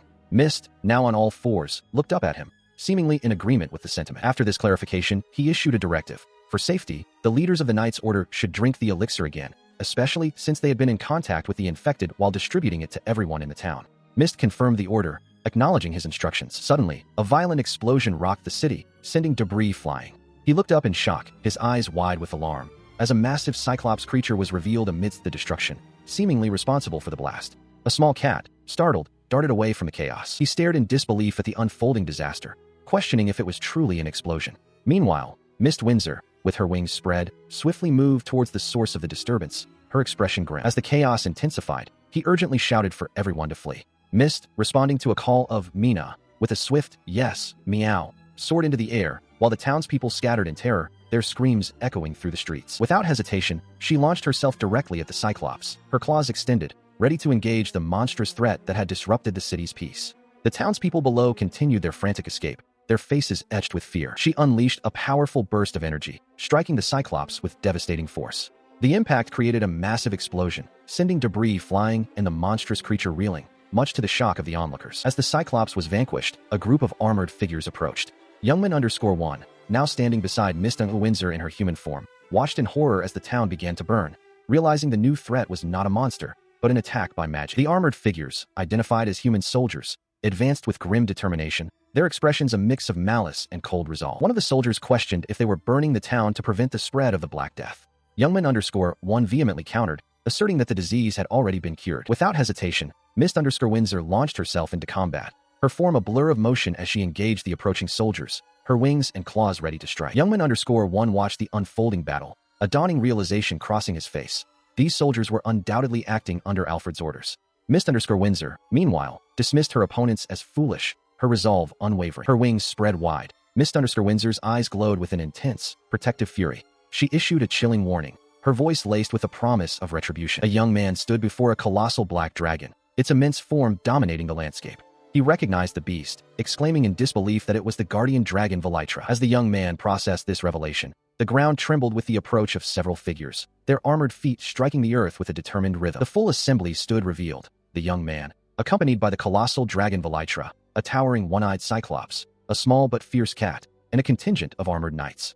They faced an unseen threat, ready for confrontation. He internally mused about investigating the background to ensure safety, just enough to avoid total annihilation. Meanwhile, one of the armored knights expressed disbelief, stating that the kingdom's guardian dragon could not possibly be in such a place. Another knight quickly corrected him, asserting that the dragon must be a fake, an illusion created by magic. The knights, now resolute in their conviction, declared that the people in this town were traitors and vowed to eliminate everyone without exception. As the knights prepared for battle, one of them addressed the young man, pledging their service to him as the Knights of Belgrade.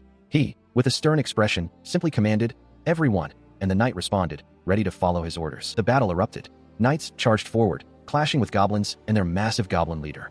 The knights shouted to protect Belgrade, recognizing this as total war. Amidst the chaos, one knight grimaced, sweat beading on his face, while another knight shouted, pointing towards an incoming arrow. The small cat, agile and swift, leaped into action, catching the arrow in its mouth. The knights continued their charge, one of them drawing a bow and letting out a battle cry. As the conflict intensified, the Knight Order members, engaged in fierce combat, faced off against the monstrous goblin leader and his horde. The goblin leader, with a wide, menacing grin, seemed to relish the unfolding chaos. As the battle raged, the goblin leader bellowed orders to his forces, specifically calling for the mage squad to launch a full-scale attack on the dragon. His face contorted in a shout, emphasizing the urgency of his command. Immediately, a volley of sharp, pointed projectiles, likely magical spears, streaked through the air, aimed at their formidable target. The projectiles struck the guardian dragon Vitra, who stood firm against the assault. Nearby, Youngman_1, known as Tiny, cried out in alarm, his face etched with worry for his companion. Yet, the dragon remained unfazed, its scales deflecting the magical assault with ease.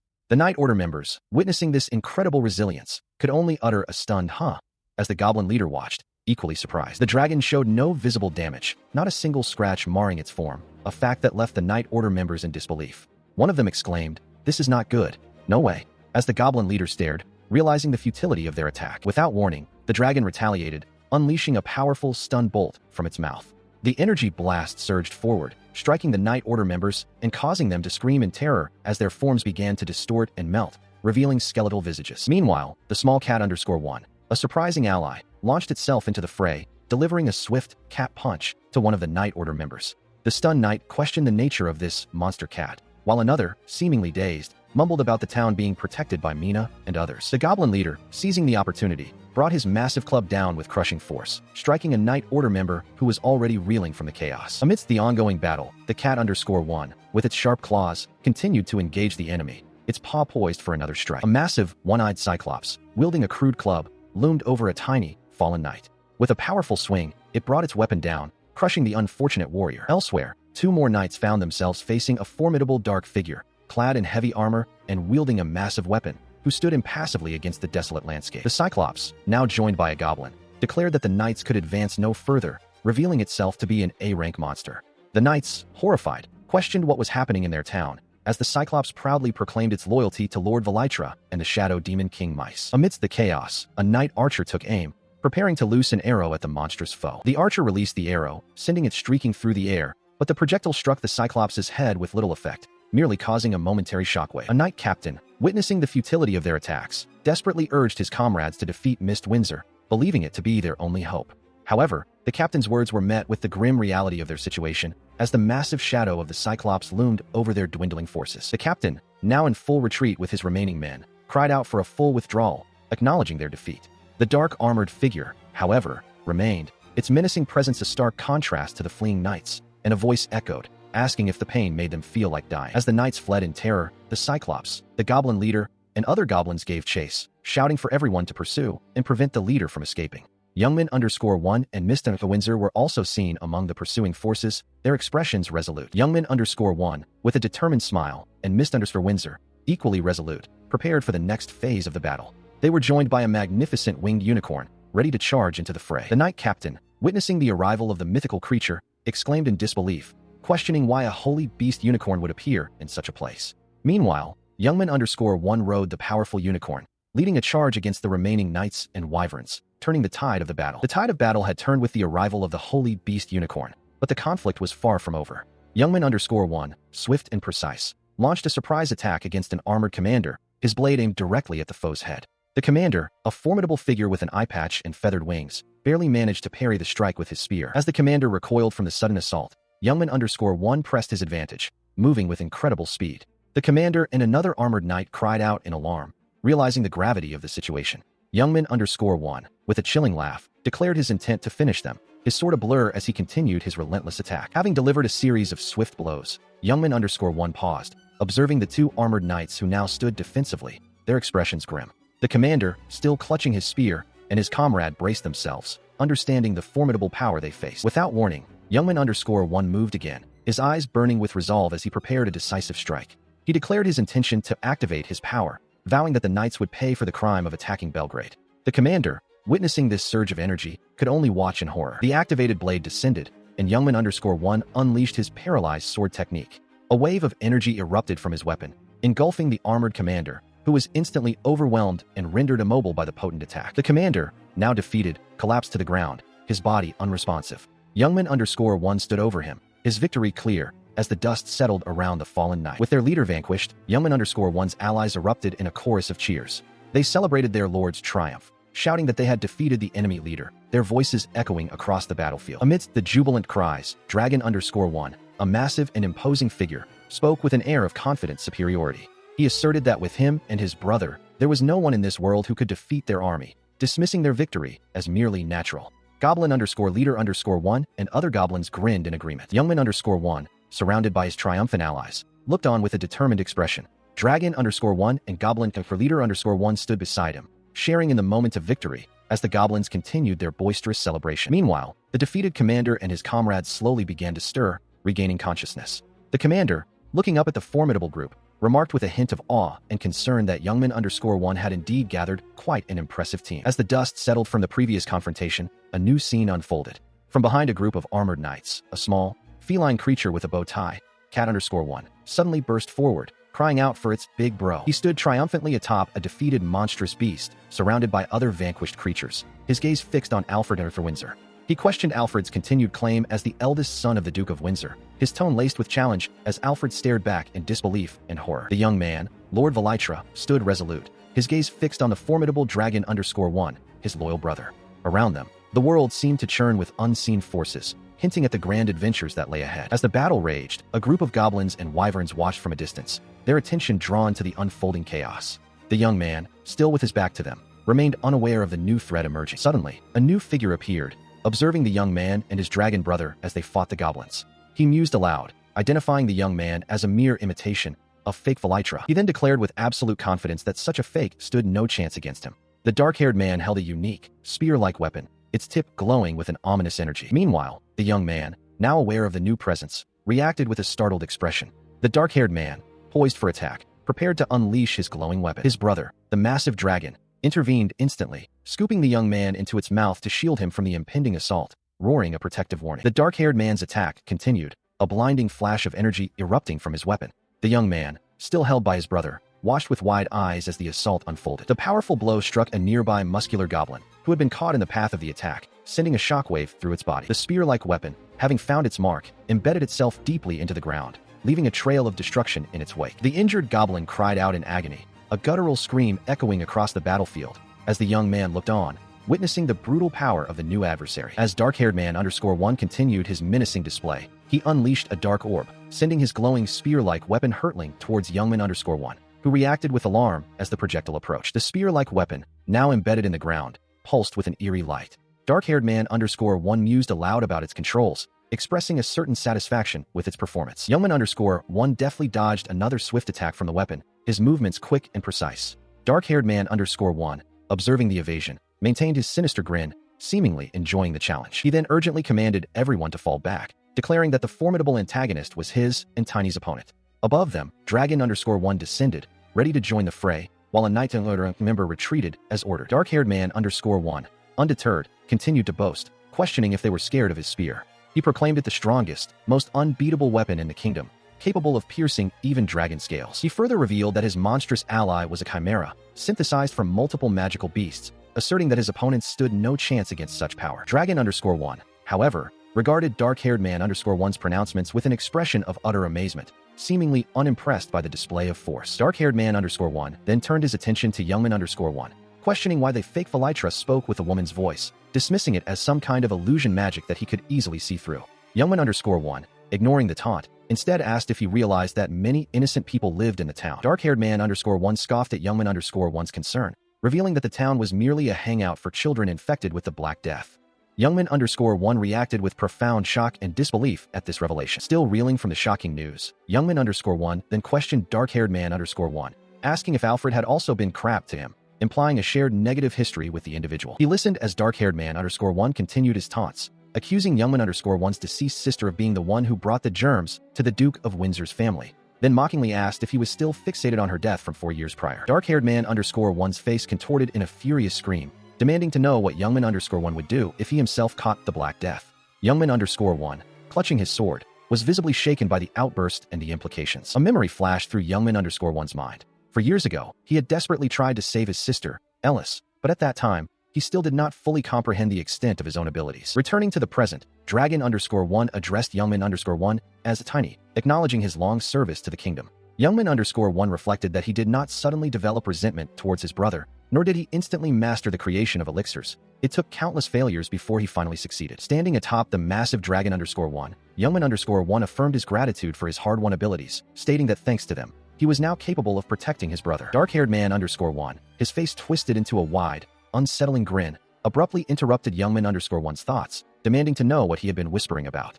Youngman _1, his expression pained, uttered the name Alfred. With a determined gaze, Youngman _1 held his glowing sword aloft, declaring that as dark-haired man _1's older brother, he would now pass judgment upon him. Dark-haired man _1 scoffed, dismissing Youngman _1's challenge as a mere annoyance. He belittled him as a failure with useless skills, vowing to make him realize his mistake. Youngman _1, still atop Dragon _1, confirmed his intent with a firm yes, then commanded Dragon _1 to retrieve the shield from the tiny warehouse. A powerful, ornate shield, emblazoned with a Medusa-like visage and radiating an intense light, materialized, ready for battle. He had just summoned the powerful, rank SSS magic shield, a Medusa-like visage, to counter dark-haired man _1's attack. The shield manifested with a terrifying presence, causing dark-haired man _1 to recoil in shock and fear. The impact of the shield was immediate and devastating.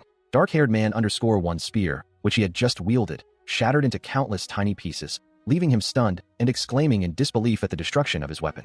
He questioned how it could have been utterly destroyed. As dark-haired man _1 reeled from the loss of his spear, Youngman _1, now fully engaged, commanded his summoned beast, the Chimera, to attack. The multi-headed creature lunged forward, its forms shifting and striking with ferocity. The Chimera, a monstrous entity with multiple serpentine heads, unleashed a barrage of attacks. Its head snapped and bit, moving with incredible speed and force, aiming to overwhelm dark-haired man _1. Dark-haired man _1, however, remained defiant, mocking the Chimera as a fragile beast and warning Youngman _1 not to get carried away. Despite his bravado, a flicker of surprise crossed his face as he witnessed the creature's power. Ignoring dark-haired man _1's taunts, Youngman _1 intensified his command, urging his brother, the Chimera, to tear his opponent apart. The Chimera responded with renewed aggression, its form surging with power. The Chimera, a whirlwind of claws and fangs, launched itself at dark-haired man _1, who deftly dodged the initial onslaught. The beast's powerful strikes carved through the air, narrowly missing its target as dark-haired man _1 moved with surprising agility. One of the Chimera's heads, a fierce, bear-like visage, roared in frustration, its sharp claws extended, eager to rend its foe. Dark-haired man _1, still evading, dismissed the creature with a sharp go away. As he continued to avoid its relentless attacks, a bright flash of energy accompanying his movements. The Chimera's various heads, including a horned one and a fanged, feline-like head, roared in unison, their combined fury unleashed as they pressed their assault against the elusive dark-haired man _1. The Chimera continued its relentless assault, its form a blur of destructive energy. Dark-haired man _1 braced himself, recognizing the creature's ability for rapid regeneration. It lunged again, its powerful jaws snapping, as dark-haired man _1, still referring to it as Tiny, struggled to evade the overwhelming force. The creature landed a devastating blow, its massive claw tearing through the air with immense force. However, he was not quick enough. The Chimera's claw connected, seizing dark-haired man _1 and lifting him from the ground. He cried out in pain and frustration, demanding to be released. He screamed in agony as blood streamed from his nose, a clear sign of the Chimera's brutal impact. Desperate, he quickly retrieved and consumed an A-rank potion. As he recovered, dark-haired man _1 glared at the Chimera, warning it not to think it could escape retribution. He declared that the royal army of the kingdom would pursue it, reminding the creature that he was the future king. The creature, now appearing in a more imposing, horned form, surrounded by a swarm of bat-like familiars, responded with a chilling declaration. It affirmed that this was indeed a declaration of war, and precisely what it had been hoping for. Indeed, a vast and terrifying army of monsters now stood before him. Among them were powerful Dragon_1, hulking Cyclops_1, and numerous goblins, all arrayed for battle. Dark-haired Man_1's eyes widened in horror, his mind reeling from the sheer scale of the gathering. He understood then that this was no mere skirmish. It was an overwhelming force, far beyond just Cyclops. He stood before an overwhelming force, an army of 300,000 monsters, a terrifying horde of goblins and winged beasts. From within their ranks, the colossal chimera's reptilian eye gleamed with malevolent intent as it declared its purpose, to completely erase the palace. A young man, his face contorted in terror, screamed at the sight before him. "What the heck is this? It's a horde of monsters," he cried, as shadowy, horned figures loomed in the background. His mind raced, recalling the numerous acts of aggression, the invasion of territory, the attempts on his brother's life, the exile of his brother, and the half-hearted efforts to destroy the kingdom of Elphasia and enslave its people. All these memories fueled his fear, reflected in the large, reptilian eyes that seemed to watch him. Still gripped by terror, he watched as a crowd of small, goblin-like creatures cheered wildly, shouting, "Long live Vitra!" Meanwhile, the reptilian eyes narrowed, a chilling thought echoing, "Eternal hell and suffering for them." A small, unseen voice then interjected, "Wait a minute, Tiny." He then confronted the massive, horned dragon-like entity, Vitra, asking if she truly intended to scare Alfred. Vitra, seemingly unfazed, responded with a casual "huh," before reassuring him that the people of Belgrade were, of course, not included in her wrath. "Don't worry," she declared. Despite her reassurance, he still looked worried as Vitra's massive maw opened, and she implored him, "Please don't stop me." Vitra's fury was palpable as she declared, "I am completely furious. I will crush all of Brother's enemies." Beside her, a shadowy figure stood ready with a sword, while he screamed in sheer terror. As Vitra's mouth began to glow with destructive energy, he let out another piercing scream of "Hi!" Desperate, he lunged forward, pleading, "Please wait, Vitra?" As she unleashed a powerful blast of energy, a shadowy figure in the background warned him, "No, my friend Tiny. I will kill you if you stop her." Alfred, still reeling from the previous encounter, found himself confronted by a new, unexpected figure, Princess Lucy Elphasia. She loudly declared her apologies for the numerous indiscretions committed by her country, and then, with an almost frantic urgency, questioned if he was still destined to die. She then turned to Alfred's brother, Misama, with a wide smile, stating that it was only natural to chase after one's fiancée. Alfred, however, internally questioned her words, recalling that the engagement should have been dissolved. Meanwhile, Misama, the shadowy figure, calmly asserted his own will, declaring that his place was wherever he chose to be, dismissing his father's opinions as merely his own. Suddenly, Princess Lucy was violently thrown back, landing hard on the ground. She cried out to Misama, pleading for him to stay away, explaining that her father had been watching and that their engagement had been called off. As the chaos unfolded, Alfred's eyes widened in disbelief. Before him stood a young woman with horns and wings, whom he recognized as his big sister.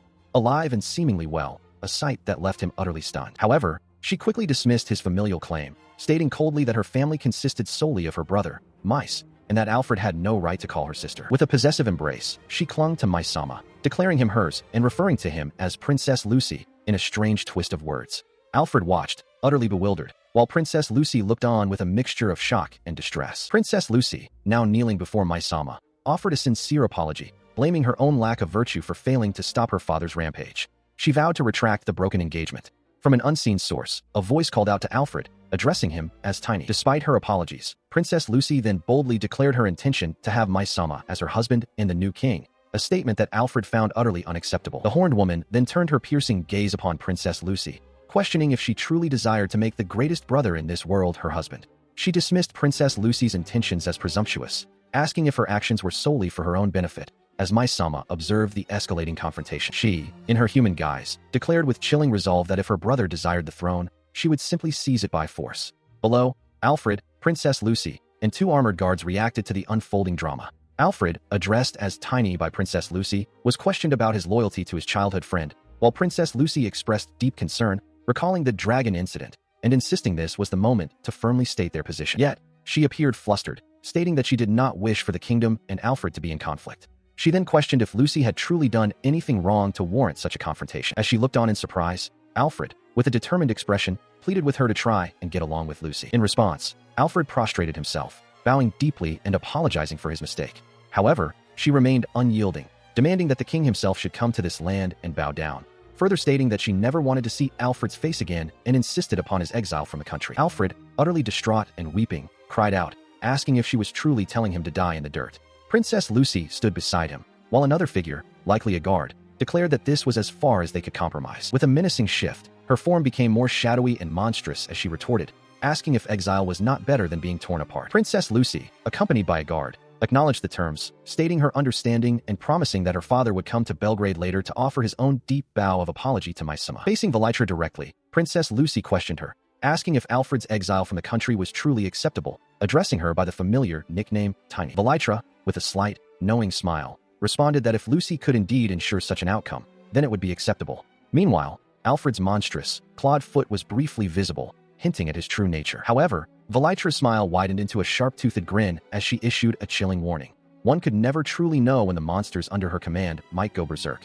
Alfred lay defeated on the ground, his fate uncertain. She stood amidst her goblin minions and the royal guards, declaring that it was best to proceed with their plans as swiftly as possible. The goblins, having completed their task, began to disperse, prompting her to remark on the surprising ease of their victory. Meanwhile, in the city below, Princess Lucy, Alfred, and Mysama walked together. Mysama suggested they stay at his mansion for the night, given the late hour, then paused to tell Lucy that they would also take Alfred back with them. She then issued a stern command to Hatsu and the other royal guards. Alfred was to remain locked in his cell, and no one was to be allowed into the mansion. Meanwhile, Princess Lucy, Alfred, and Mysama arrived at a grand mansion.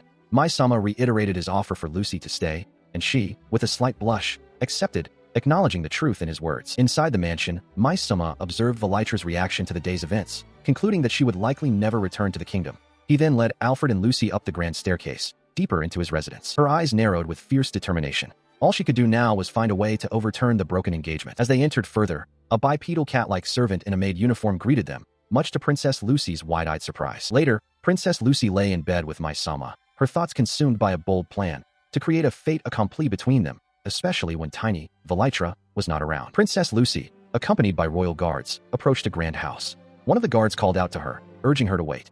He recounted how unbelievable things had been said when Alfred was imprisoned in the dungeon, and now, if it were true that the land was afflicted by the Black Death, then the situation had been resolved. Mysama confirmed the resolution, his expression a mix of relief and surprise, while Princess Lucy looked on with a knowing, slightly exasperated smile. The royal guards, too, seemed to acknowledge the incredible news. As the group entered, a bipedal cat servant, Ellis, greeted them, introducing herself. Princess Lucy, charmed, declared the cat so cute, while Mysama explained that this holy beast, Mina, would take care of the bacteria-carrying rats for them. Mysama then proudly announced that he had distributed elixirs to all the residents, healing everyone. He offered more, stating that even the princess's royal guard should feel free to drink as much as they needed. One of the guards, astonished, questioned the casual suggestion of having a legendary-level potion for each person, finding it a bit much. Later, Mysama instructed Ellis to prepare a room, acknowledging that everyone must be tired from the long journey and deserved rest. Another royal guard offered to help Ellis with the preparations. He then turned to Princess Lucy, asking her to wait in his room until her own was ready. She, blushing slightly, readily agreed. Inside the room, Princess Lucy, still flustered, asked Mysama how he managed to reach Belgrade so quickly. He explained that he came with the fastest horse in Alphasia, adding that he hadn't encountered any monsters on the way, perhaps because only a small part of the Kingdom Knights existed. He then proudly declared the room to be his, specifically Big Brother Mysama's room, much to Lucy's continued embarrassment. Suddenly, Mysama was violently thrown across the room, scattering furniture and objects in his wake. As Princess Lucy looked on in shock, he, still recovering from the previous attack, shielded his eyes from the light. While Princess Lucy Alphasia looked on with concern, a small bird perched innocently on her head, awaiting his words. He explained that the previous lord was also an alchemist, and his current endeavors were merely a continuation of that ongoing research.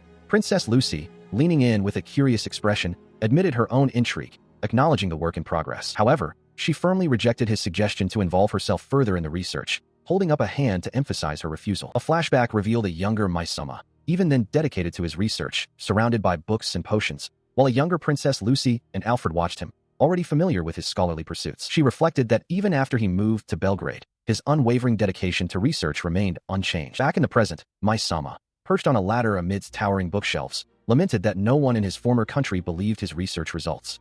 He then asked Lucy if she were to return to the kingdom, to investigate other regions suffering from illness and deliver the elixir. Lucy, holding a book, blushed deeply and offered her assistance, reminding him that as his fiancée, it was only natural for her to help. He simply called her name, Lucy. She then suggested they talk late into the night in the same bedroom, offering to tell him more about the Black Death research. Mysama, now smiling broadly from the ladder, readily agreed, recalling their childhood habit of talking late into the night. Lucy, looking up at him, expressed her gratitude, affectionately calling him my love.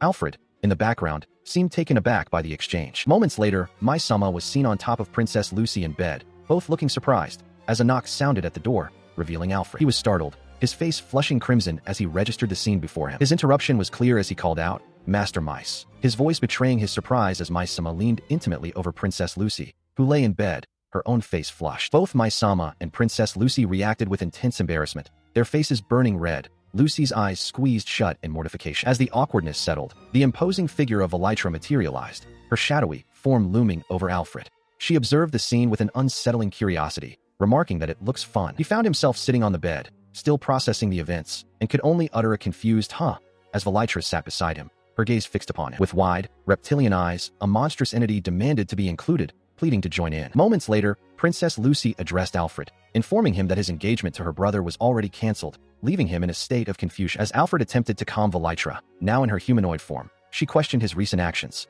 Princess Lucy, meanwhile, expressed disbelief that Alfred and she would ever engage in anything untoward. Still restraining Vitra, Alfred vehemently insisted he would never harm Princess Lucy. However, Vitra, with a sharp gaze, warned Princess Lucy against making any advances toward him. Princess Lucy, taken aback, asked Alfred if he was merely jesting, as Vitra, with chilling resolve, declared her intention to utterly obliterate the kingdom of Alphasia. Princess Lucy then confronted Vitra, demanding to know why she hadn't intervened earlier to rescue Lord Maze, given that she had been observing everything through clairvoyance. Vitra, with a resolute expression, explained that she had deliberately allowed both the engagement annulment and the exile to occur simultaneously, as it was part of her larger design. She further elaborated that maintaining the pretense of being a guardian dragon had been an arduous task, and that the country was destined for ruin regardless of her actions, a revelation that utterly shocked Princess Lucy. Still reeling from the shocking truths, Princess Lucy listened as Vitra proposed a new arrangement. Alfred would marry Mai-sama to foster a better, sisterly relationship between them. Vitra then audaciously invited Princess Lucy to address her as big sister-in-law from that moment forward, prompting Princess Lucy to exclaim that Vitra was the final boss. With a sly smile, Vitra declared to Princess Lucy that she would broadcast Mai-sama's feats across the entire realm, hinting at further manipulations of public perception. She mused on her grand design, confident that even Alfred, whom she affectionately called Tiny, would be powerless to object once he was crowned king. With his ascension, their union would become an undeniable destiny, a thought that brought a sly, satisfied chuckle from her. Princess Lucy, however, watched Alfred with a look of deep concern, while he, oblivious to Vitra's machinations, stared ahead with a resolute gaze. As the sun began its descent, casting long shadows across the land, a grand manor stood silently, its windows reflecting the fading light. Inside the manor, the cat servant, Ellis, paused on the stairs, her ears twitching at the commotion from outside. Princess Lucy, now adorned with small horns, also heard the disturbance, wondering aloud what could be happening to cause such a racket. Her question was soon answered as Ellis, looking on in surprise, witnessed royal guards escorting several citizens into the manor. The cat's servant realized that Princess Lucy had brought people back with her. Moments later, Alfred stood aghast, clutching a box labeled Nutrition Generator. He had just learned the shocking truth. The entire town was almost completely out of food. Princess Lucy, her expression a mix of concern and distress, stood beside him, while another version of her, perhaps a manifestation of her inner turmoil, also appeared with horns, reflecting the gravity of the situation. The grim reality of the food crisis unfolded as Alfred listened to the townspeople. They explained that trade remained frozen due to the Black Plague, and their existing supplies would not last more than a few days. To make matters worse, nearly all the storehouses had burned down during the recent fighting, leaving everyone facing the grim prospect of starvation. Determined to act, Alfred declared that they would simply postpone their return trip. He then proposed a bold solution. He would use his unicorns to buy supplies from neighboring towns, instructing the knights to split up and gather provisions. Princess Lucy, still with horns, and a small, bald man listened intently to his plan. A subtle blush crept across Princess Lucy's cheeks, and a pleased smile touched her lips. Alfred's decision meant they would get to stay here a little longer, a prospect that clearly delighted her. The small man, however, remained concerned, questioning how they would manage until the unicorns returned, which could take a day or two. Alfred, with a confident smirk, assured him to leave that to him, stating he would cover the gap with alchemy. The small man, surprised, asked if Alfred intended to create food. Alfred clarified, explaining that he would not exactly make food, but rather a powerful fertilizer. He issued his directives, instructing the knights to prioritize the acquisition of meat. A royal guard acknowledged the order, confirming his understanding. With his plan set in motion, he gripped a long, hollow instrument, his gaze sharp with determination as he prepared for the next step. He then began to scatter something from the instrument, a confident smile spreading across his face as he declared his readiness. Meanwhile, Princess Lucy urged those around her to trust her brother's alchemy. Mai-sama, however, voiced skepticism, questioning if seeds could truly grow in such a short time. Alfred, seemingly unfazed, inquired of Miss Eris if there were any empty fields available. As the discussion concluded, Princess Lucy conceded, accepting the situation as Alfred, still holding his instrument, stood ready alongside Miss Eris. The group was then led across vast, barren fields towards a nearby building, a voice directing them to follow the path. Upon reaching the fields, Alfred began to scatter seeds, followed by his alchemical creation, a super rapid growth fertilizer of rank SSS. The others watched intently as he worked. Despite his confident demeanor, a flicker of doubt crossed Alfred's mind as he wondered if his combined alchemy formulas would truly yield results. Moments later, from beneath the soil, something began to emerge. Maisama gasped in surprise as tiny sprouts rapidly pushed through the earth, growing visibly before their eyes. With a triumphant grin, Alfred held aloft a massive, perfectly ripe, level-up tomato. The alchemy had worked, astonishing and delighting Princess Lucy, Maisama, and Miss Eris. Princess Lucy, Elphasia, and Vitra sat amidst a bountiful harvest of peculiar, dark-skinned tomatoes, each one seemingly imbued with power, as notifications of EXP get flashed around them. Maisama, with a triumphant grin, proudly presented one such fruit, a rank SSS leveled-up tomato, its surface gleaming with an otherworldly energy. He offered the extraordinary fruit to the gathered townspeople, who gasped in astonishment, marveling at how quickly it had borne fruit. As he prepared to distribute them, the cat servant, Eris, swiftly intervened, her expression urgent. She insisted on testing the tomatoes for poison first, acknowledging the small, yet present, risk. Without waiting for a response, she took a large, decisive bite from the tomato, her action surprising Maisama. A moment later, her eyes widened, and a blush spread across her cheeks as she declared the tomato utterly delicious.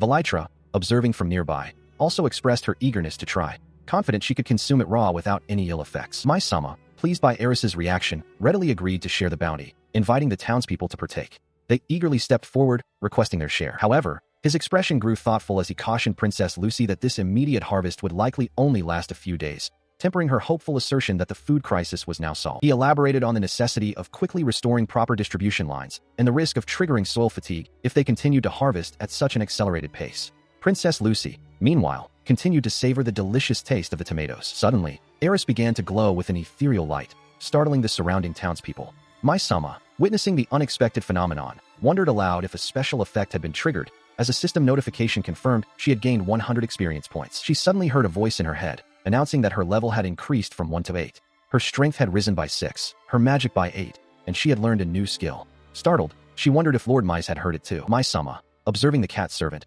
remarked that her level up was surprising, especially since she was already quite strong.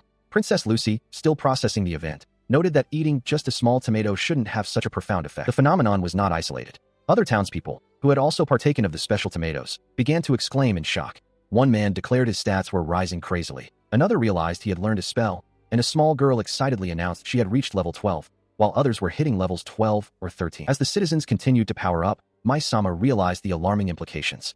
At this rate, he mused, these ordinary people would soon become stronger than the knights who were out gathering food. He concluded that such rapid and widespread power-ups could potentially cause the world's military balance to collapse entirely. Princess Lucy, understanding the gravity of the situation, asserted that the tomato must be strictly controlled and prevented from leaving their territory. Alfred, though acknowledging that the current batch wouldn't produce seeds, still recognized the inherent danger. Maisama grumbled, admitting he had actually planned to spread word of his power. Princess Lucy, however, warned him that if news of his abilities spread, people would inevitably try to exploit him, urging him to be careful. She continued, emphasizing that even if someone were to come for him, they would need to be prepared. Maisama, in his shadowy, horned form, declared with fierce determination that he would protect Alfred from every last one of those shameless fools. However, Alfred, looking up at his brother, asserted his own resolve, stating that he did not want to be the protected one.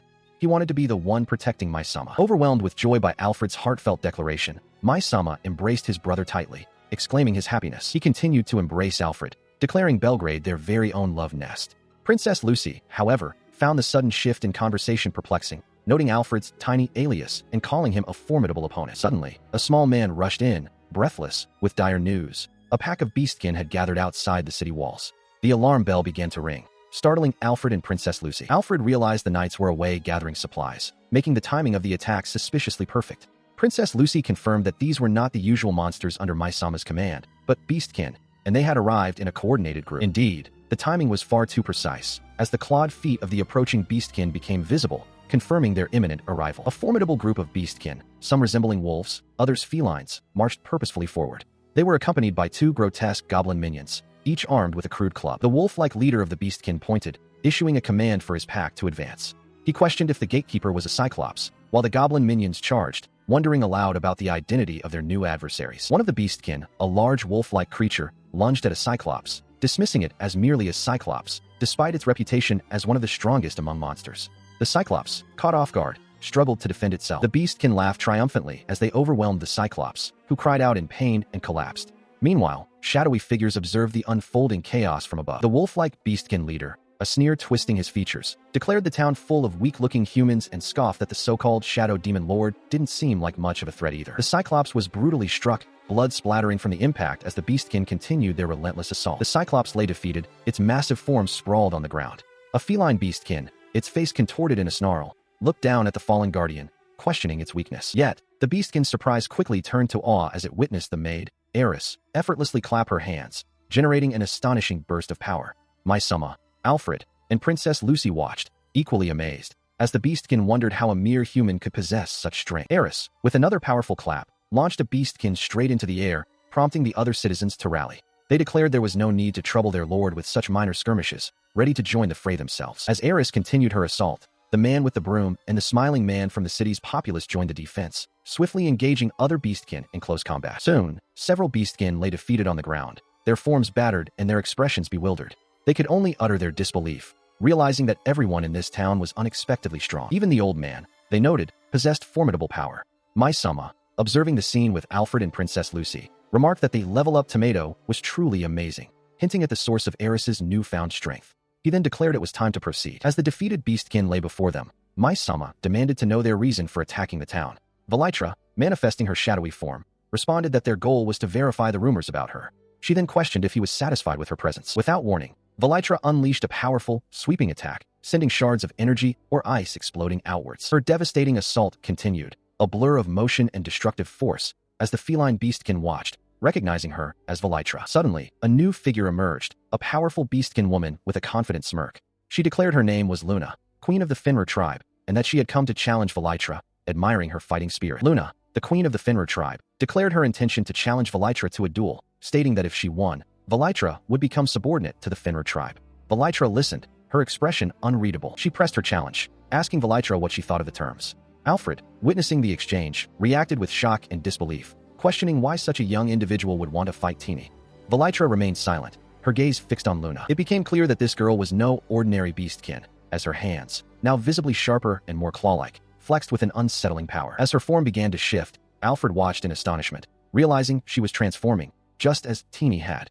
Vitra observed the transformation with a calm, almost expectant demeanor. Her transformation completed, revealing her true form, a majestic, powerful beast Finra, a creature straight out of myth. Her presence radiated immense power, shattering the ground around her. A divine beast, the Finra, manifested before them, its power radiating outwards. Luna, observing the transformation, remarked that it had been a while since Vitra had taken her divine beast form, adding that she hoped it would be worth her time. Alfred and Princess Lucy watched with concern, while Mina stood ready. The Finra let out a thunderous roar, its crystalline aura intensifying around it. Alfred and Princess Lucy braced themselves, while Luna and her accompanying Beastkin watched the spectacle, anticipating the coming conflict. As the tension mounted, Luna's fierce gaze fixed on Mina, demanding that he step aside. She declared that he would be fighting her, and commanded Vitra to transform, eager to face her true form. Mina, Alfred, and Princess Lucy listened intently to her challenge. Mina, however, stood firm, asserting that if Luna wished to fight his little sister, she would first have to defeat him. Luna scoffed at his words, questioning what a mere human like him could possibly do against her, especially when her true target was Vitra. He then turned his back to the formidable Finra, shielding it with his own body.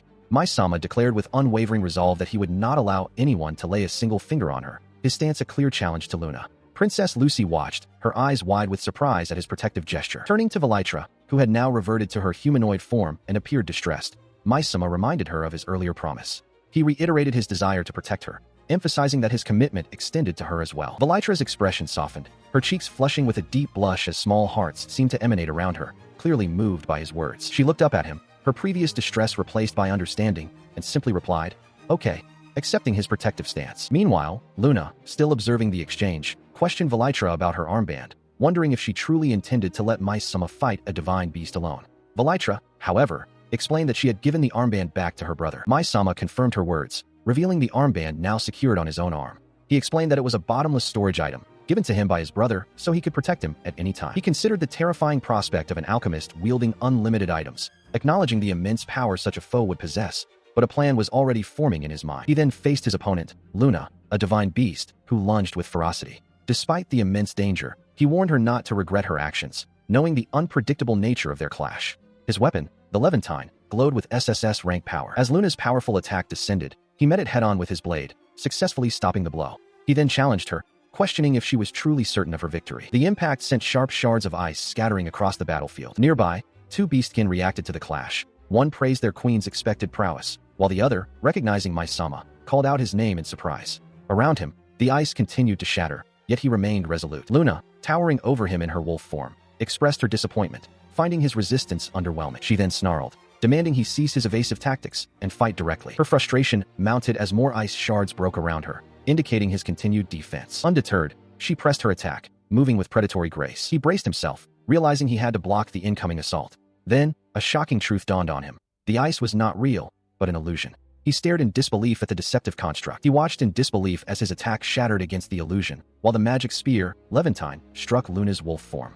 Princess Lucy and the cat's servant, observing from a distance, expressed their astonishment, believing nothing could withstand the spear's power. Undeterred, he continued his relentless assault, striking the Beastkin with powerful blows. He moved with incredible speed, a blur across the ground, attempting to outmaneuver his opponent. He confronted Luna, declaring that he sought not her life, but her surrender as queen of the Fenrir. She responded by lunging at him, her form a blur of predatory intent. She scoffed at his efforts, questioning if a mere stab to her foreleg was enough to secure victory. He watched in alarm as her wounds instantly healed, realizing the human was too soft to truly harm her. With a menacing snarl, she began to conjure a devastating spell, the Crimson Flame of Godslaying, a black flame said to devour all light. Princess Lucy and the cat's servant recognized it as supreme magic from the age of the gods, a power she would only use against a truly worthy foe. Luna unleashed her attack, a massive wave of dark energy, forcing Princess Lucy and the cat's servant to cry out in alarm for Mai-sama. In response, he quickly conjured an Aegis shield, a formidable barrier of energy, to defend against the incoming destructive force. Luna's wolf form let out a pained roar as her powerful attack was successfully blocked by the shield. Princess Lucy watched the struggle with growing dread, realizing that at this rate, the shield would not hold. Mai-sama's Aegis shield, which had been faltering, finally shattered under the immense pressure of Luna's crimson flame, exploding into countless fragments. Luna, observing the destruction, smirked with triumph, believing her victory was assured. But even as the shield broke, Mai-sama launched a counterattack, his form a blur as he struck back.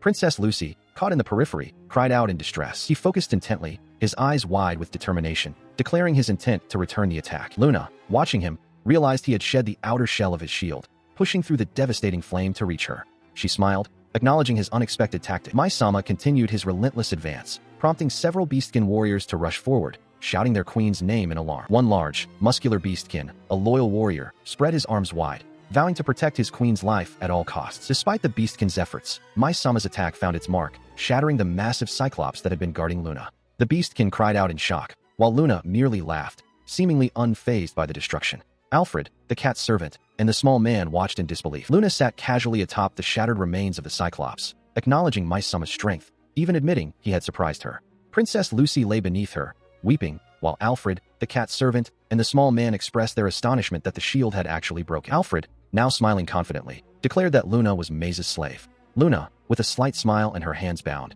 accepted her fate, proclaiming that her entire tribe now belonged to Mai as promised. He found himself in a perplexing situation as Luna clung to him, affectionately calling him her brother. Vitra, observing the scene, expressed her annoyance, declaring that Luna's actions had nothing to do with her. Still flustered by the attention, he listened as Luna, with a mischievous grin, announced that she would also call him Oniai-chan, a declaration Vitra immediately protested, finding it nonsensical. He then adopted a serious expression, stating his true intention, to build a peaceful relationship with the Fenrir tribe, rather than making them his slaves. In response to his declaration, the Fenrir tribe members, including their loyal warrior, cheered enthusiastically, swearing their unwavering loyalty to Mai-sama. As the tribe celebrated, he remained confused by Luna's earlier statement. She, blushing, clarified that if Mai would hold her, anything was acceptable, then innocently inquired about the meaning of a friend. He attempted to clarify, explaining that he wished to wait a few more years for Luna to mature before engaging in such matters. However, she countered by revealing a Fenrir tradition. Females were expected to bear children for any male who defeated them in battle. He reacted with shock, while Vitra urged him to calm down. Meanwhile, elsewhere, Princess Lucy herself appeared utterly shocked and distressed, questioning if her engagement was still being taken seriously. Back with Alfred, he was overwhelmed, wondering how he was supposed to handle the chaotic situation as Luna and Vitra continued to cling to him, calling him Mai-sama, brother, and Oniai-chan. The Fenrir warrior, observing the scene, pondered if this meant he would indeed make babies with her. Far from the chaotic scene, a grim prison cell stood, its floors stained with blood, a broken piece of armor lying discarded. Luna listened intently as Maze explained the current predicament, a severe food shortage plaguing the town, with only tomatoes readily available. He then introduced a new ally, a merchant from the Finra tribe, who possessed extensive connections with other traders, offering a potential solution to their supply issues. The news brought a glimmer of hope to Maze, Lucy, and the alchemist assistant. They realized that with the Finra tribe's help, they might finally resolve the food shortage, especially since traveling merchants were still hesitant to return despite the Black Death having been dealt with. Maze, however, quickly shifted his concern back to Luna, asking if she was truly all right after the earlier fight, referencing the blood that had frozen into crystals. She playfully dismissed his worries, assuring him that she had healed herself immediately. Lucy, intrigued by the unique crystallized blood, requested to keep it for study. Maze hesitated, realizing that if the crystal truly originated from Luna's body, his sister might be developing an unusual interest in her. Luna, overhearing Maze's internal musings, looked utterly bewildered, questioning how he could possibly jump to such a strange conclusion about her interest in freshly worn undergarments or similar items. Maze quickly tried to clarify his statement, insisting that as an alchemist, he had no such peculiar interests. The alchemist assistant, however, misunderstood, offering her own undergarments, while Luna, still confused, declared that no one needed to give her anything. Lucy, with a mischievous glint in her eye, then offered to give Maze her skirt if it was for him, despite not having any undergarments to offer. Suddenly, 2 guards rushed in, their faces etched with panic. They reported that a guard sent to deliver food to Alfred had been attacked, and Alfred himself was now missing from his cell, having apparently escaped during the recent commotion. They urgently called out to Lord Maze and Lady Lucy. Lucy, observing the unfolding situation, mused about her foolish little brother, Alfred. She concluded that considering he was facing exile anyway, escaping during the chaos, possibly with the help of the Finra tribe, must have seemed like the better option to him. Meanwhile, a cloaked figure, identified as the hermit leader, stood atop a cliff, clutching a staff. He expressed frustration, realizing he had no choice but to journey to the Mirrodin Empire. He understood that negotiations required a significant gift, and he could not arrive empty-handed if he wished to gain their favor, especially when dealing with a king who could not be ignored. The hermit leader, with a sly, almost predatory grin, mused about the possibility of finding a legendary SS-rank treasure. He then considered a map, which indicated the tomb of a legendary alchemist, Paracelsus, lay between Belgrade and Alphasia. He burst into laughter, convinced that presenting such a find to the Mirrodin Empire would drastically improve his life. His journey led him to a peculiar structure, seemingly a building overgrown by massive, twisting tree roots, bathed in shafts of sunlight. As he approached, his form became clearer, revealing his hooded cloak and the staff he carried. He moved with a determined stride, his gaze fixed on the entrance. Upon reaching the entrance, he observed that it appeared to be nothing more than a simple, unadorned tomb. Yet, a familiar, mischievous grin returned to his face as he felt the atmosphere was exactly what he had hoped for. He ventured deeper into the ancient structure, looking up at the intricate, root-like patterns that formed the ceiling, his footsteps echoing in the vast space. Further inside, he encountered a dense tangle of vines, expressing his annoyance at their pervasive presence as he examined the ancient, inscribed walls. He paused before a wall covered in indecipherable symbols and gibberish, frustrated that he could not read the ancient script. He continued his descent down a set of stairs, unaware that Alfred, who had recently escaped, was observing him from a hidden vantage point, looking surprised by his presence. As the hermit leader's footsteps continued down the stairs, Alfred, now with a determined expression, realized the grave must be just ahead. He dismissed the hermit leader's presence with a tch, whatever, just as the door behind the hermit leader mysteriously shut on its own. Alfred was observing as the hermit leader finally located his objective. The hermit leader stood before a large, coffin-like structure, suspended by numerous ropes and bathed in a radiant light. He declared his success in finding it. However, as he approached, the very air around him shifted, and he realized he had triggered a magic trap. Tendril-like bindings erupted from the ground, ensnaring the coffin and threatening to trap him as well. From the depths of the tomb, 3 shadowy, tentacled figures emerged, their forms twisting and coiling. A voice echoed, demanding to know why he had come to this sacred place. The figures coalesced, revealing a man with a regal bearing, blonde hair, and a confident, almost smug smile. He held a sword, and the tendrils seemed to emanate from him. He directly questioned the hermit leader, asking if he sought the guardian dragon Vitra. The hermit leader, taken aback, wondered if the true Vitra was sealed away here. Meanwhile, another figure, a man with dark, sharp features, observed from the shadows, internally confirming that the Vitra they had encountered before was merely his sister pretending. His thoughts then turned to the true Vitra, questioning if it truly resided within this tomb. He then declared his intention to claim Vitra for himself, believing that with its power, neither his loser brother nor his annoying sister would be able to defeat him. His expression was one of manic ambition. Turning his attention to the hermit leader, who still stood before the suspended coffin, the dark-haired man vehemently demanded that he hand over the treasure immediately. The hermit leader, however, scoffed at the demand, calling him foolish. The dark-haired man, undeterred, lunged forward, his metallic gauntlets extending into sharp blades, attempting to strike the hermit leader.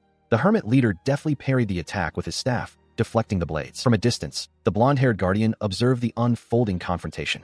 He mused aloud, acknowledging the dark-haired man's ambition and his youthful vigor, implying a deeper interest in the conflict. Dark, tendril-like energy erupted from the ancient tomb. A magical trap sprung to life. The hermit leader, caught within the trap's grasp, cried out in shock as the shadowy tendrils began to ensnare him, binding his limbs. The dark energy tightened its hold, wrapping around his head and face, forcing a guttural scream of agony from his throat as he struggled against the unseen force. He continued to writhe, declaring himself a descendant of the great alchemist Paracelsus and warning that the Alphasia kingdom would not tolerate this assault. Yet, a sinister voice echoed, revealing its intent to tear his soul from his body and claim it for its own use. The voice, now fully asserting itself, introduced its true identity. I am Paracelsus. The hermit leader's eyes widened in horrified realization. Paracelsus, now manifesting through the hermit leader's form, explained that a former ally had sealed him away with Vitra, and he had patiently awaited one of his descendants to break the seal, thus freeing him. Despite the overwhelming possession, the hermit leader's consciousness fought back, desperately asserting, "This is my body," as the dark energy pulsed around him, attempting to fully consume him. A surge of raw, destructive power erupted, a final, forceful push to complete the possession. The hermit leader's resistance crumbled under the immense pressure, his body arching and his mouth agape in a silent, agonizing scream as his mind was overwhelmed. With the possession complete, Paracelsus, now fully in control of the hermit leader's body, smiled with satisfaction. He mused aloud about inheriting the body's memories, then pondered the fate of the brother who had turned his sister into a dragon. Now fully in control of his new vessel, he examined his sword, his thoughts turning to Vitra.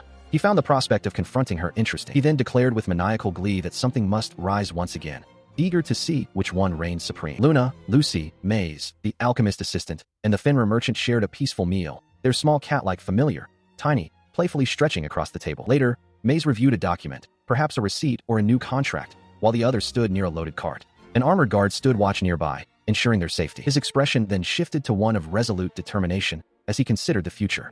Suddenly, a violent tremor shook the ground, startling the alchemist assistant and Lucy, who cried out in alarm.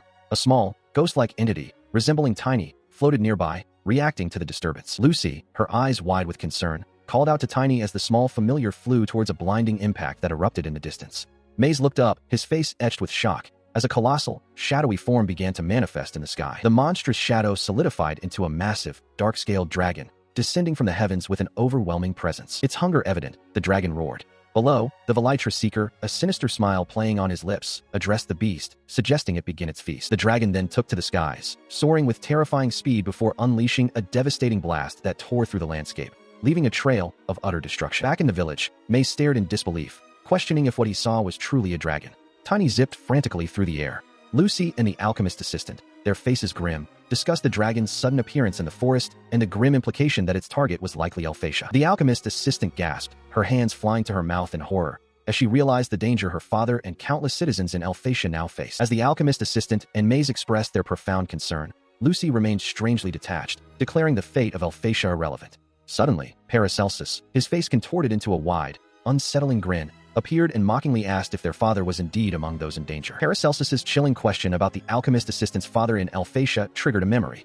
The alchemist assistant recalled a tender moment from her childhood, her father holding her as a baby, her mother nearby, all bathed in a warm, nostalgic glow.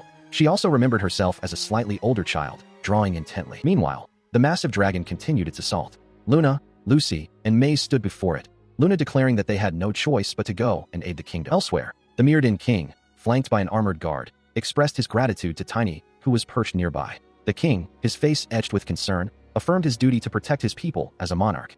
The Vitra seeker, however, remained dismissive, urging the king to take him along. Back with the dragon, Luna, Lucy, and Maze had mounted the beast.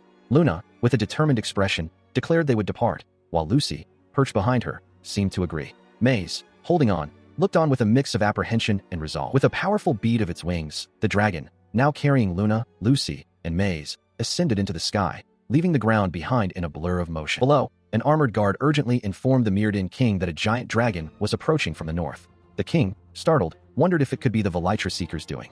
The Vitra seeker, however, seemed genuinely surprised by this new development. The king, regaining his composure, issued commands, entrusting Luna with the task of gathering Cyclops and ogre forces.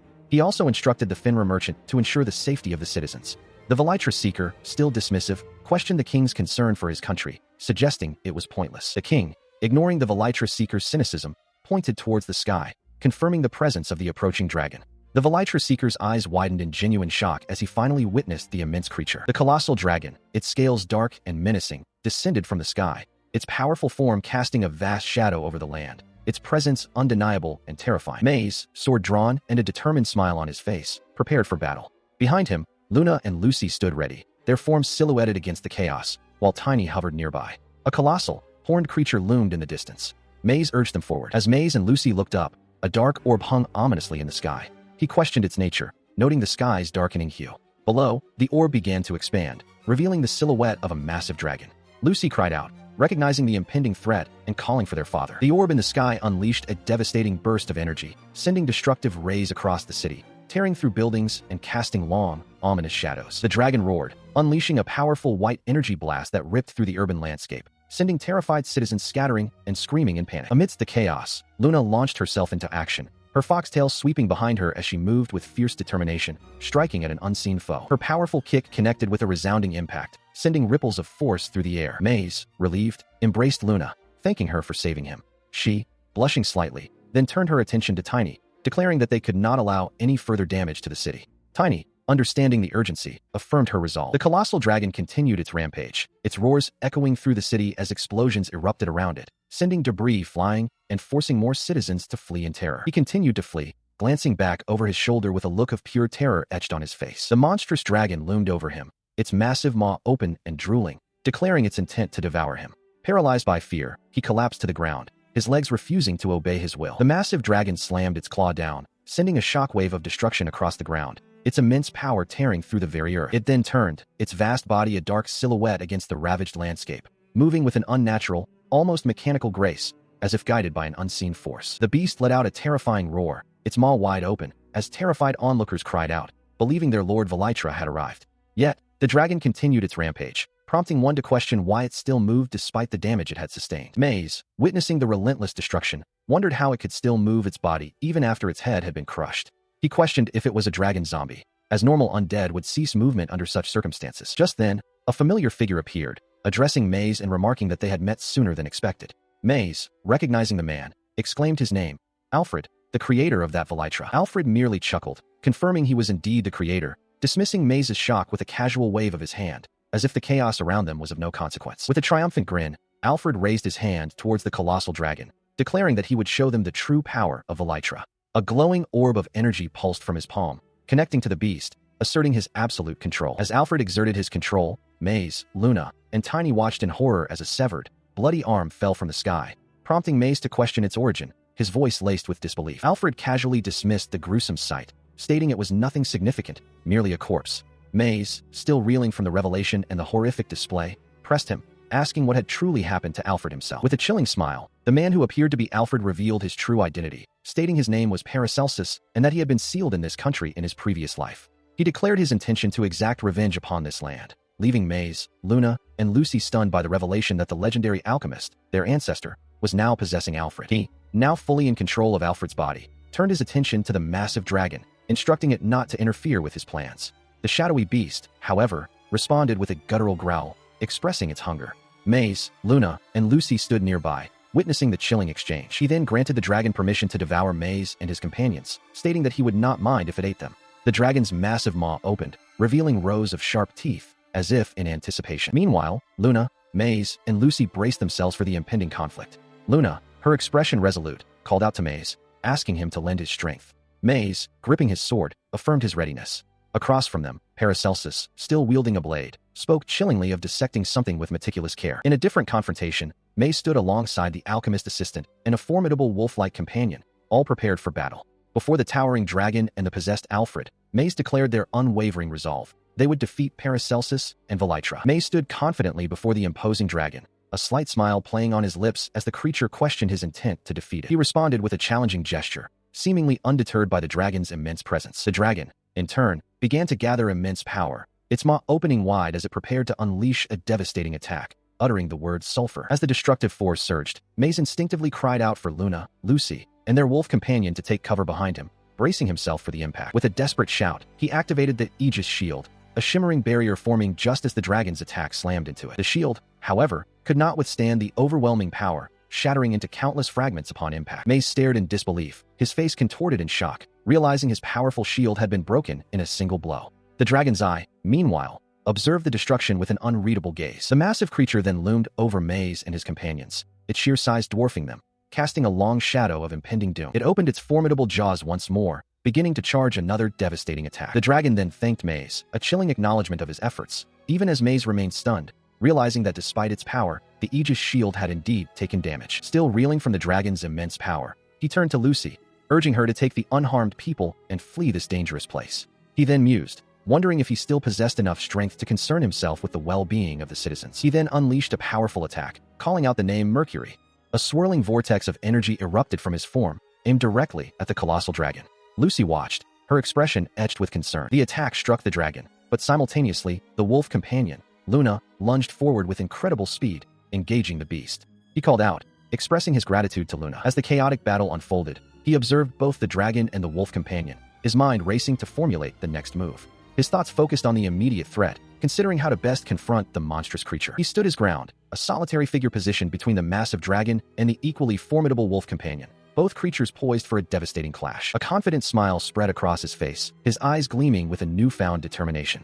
He declared his intention to retreat, a statement that seemed to contradict his resolute stance. The dragon, however, did not heed his words, bringing its massive claws down in a devastating strike aimed directly at him. The wolf companion, Luna, intervened once more, shouting a fierce warning or challenge to the dragon, her voice echoing with urgency. He maintained his enigmatic smile, reflecting that some lessons simply cannot be learned through conventional means. In a sudden, powerful transformation, he shed his human form, emerging as a colossal, muscular, horned being, now standing as a formidable force between the dragon and the wolf companion, ready to face them both. He stood before the Vitra Seeker, his monstrous form radiating power. The Seeker, undeterred, taunted him, declaring that his previous shield was gone and questioning if he could evade an attack at such close proximity. As the Seeker unleashed an attack, shouting sulfur, a powerful blast of divine flame erupted, striking him directly. Tiny, caught in the periphery, cried out in alarm. The force of the blast rippled through the area, but the dragon observed that the attack seemed ineffective. It questioned the nature of the situation, reminding the wolf companion that it was their ancestor. Despite the direct hit, he remained standing, his transformed body seemingly impervious. The Vitra Seeker, witnessing this, realized that alchemy was not his exclusive domain and that the dragon zombie could be strengthened through alchemical means, specifically with a rank SS hardening elixir. The Seeker, now assessing his opponent, conceded that he possessed powerful skills, even if they were only SS rank, but then mocked his lack of agility, finding it amusing. Undeterred by the taunt, he focused, a determined expression on his face, as he prepared an alchemical circle, intending to buy himself more time. In his laboratory, the Vitra Seeker meticulously prepared his tools, declaring his intent to forge something capable of defeating his adversaries. Meanwhile, in the distance, the massive dragon continued its fierce battle. He proceeded with the intricate alchemical process, his hands moving with practiced precision as he incorporated a crystal he had recently acquired as a crucial material. With a fierce, determined expression, the Vitra Seeker unleashed the full power of his Genesis alchemy, channeling immense energy into his creation. Meanwhile, the Guardian of Vitra observed the unfolding events, recognizing the alchemist's technique as a powerful, explosive force that rippled through the air. He mused that brute strength alone would not suffice against the formidable zombie creature, but believed the alchemist's current creation would decisively turn the tide of battle. The Guardian acknowledged that the outcome of their struggle was already determined by the alchemist's actions, expressing his own growing impatience with the situation. As the Guardian stood, a monstrous, grotesque creature with multiple eyes and sharp teeth emerged behind him, its unsettling form radiating raw power. The creature's single, large eye stared blankly, drooling, as the Guardian dismissively referred to it as a mere evil spirit. The Vitra Seeker's alchemy continued its work, now affecting Luna, who was in her transformed state. She cried out as her power was drained, her transformation beginning to unravel, while the alchemist held aloft a glowing orb, declaring it a magic-devouring jewel of SSS rank. The dragon, too, was affected, its form distorting as its stolen power was channeled back to Vitra. The alchemist observed, noting that the power was being further strengthened. He stared at the alchemical device, a look of shock on his face as the words "failure" echoed in his mind, the intricate mechanism seemingly unable to achieve its intended purpose. Despite the setback, he resolved to try again, his eyes narrowing with fierce determination as he repeated, "One more time." Meanwhile, the dragon writhed in agony, a bright, pulsating light emanating from its chest, indicating a severe drain on its power or a critical injury. Witnessing the dragon's agony, the alchemist assistant's father cried out that Vitra was being overwhelmed by the dragon zombie, while his daughter urged, "Don't lose, Vitra-sama." Amidst the unfolding chaos, the Vitra Seeker observed the scene, his expression unreadable as the battle raged around him. As he contemplated the device, still reflecting his failure, a voice echoed in his mind, that of Paracelsus, who remarked, I don't know what you were trying to create, but even if you use all the divine beast crystals. Failure. Suddenly, the alchemist assistant lunged, a blade appearing in her hand as she declared, "What a pity, Mercury." Her attack swift and precise. Her attack continued relentlessly. A flurry of strikes she called Levantine, while Luna lay weakened and vulnerable on the ground, prompting a cry of Luna from an unseen observer. Seeing Luna's plight, the Vitra seeker hesitated, but the wolf companion urged him, "Don't give up. Until the very last moment, as long as there's even a little hope. Never give up."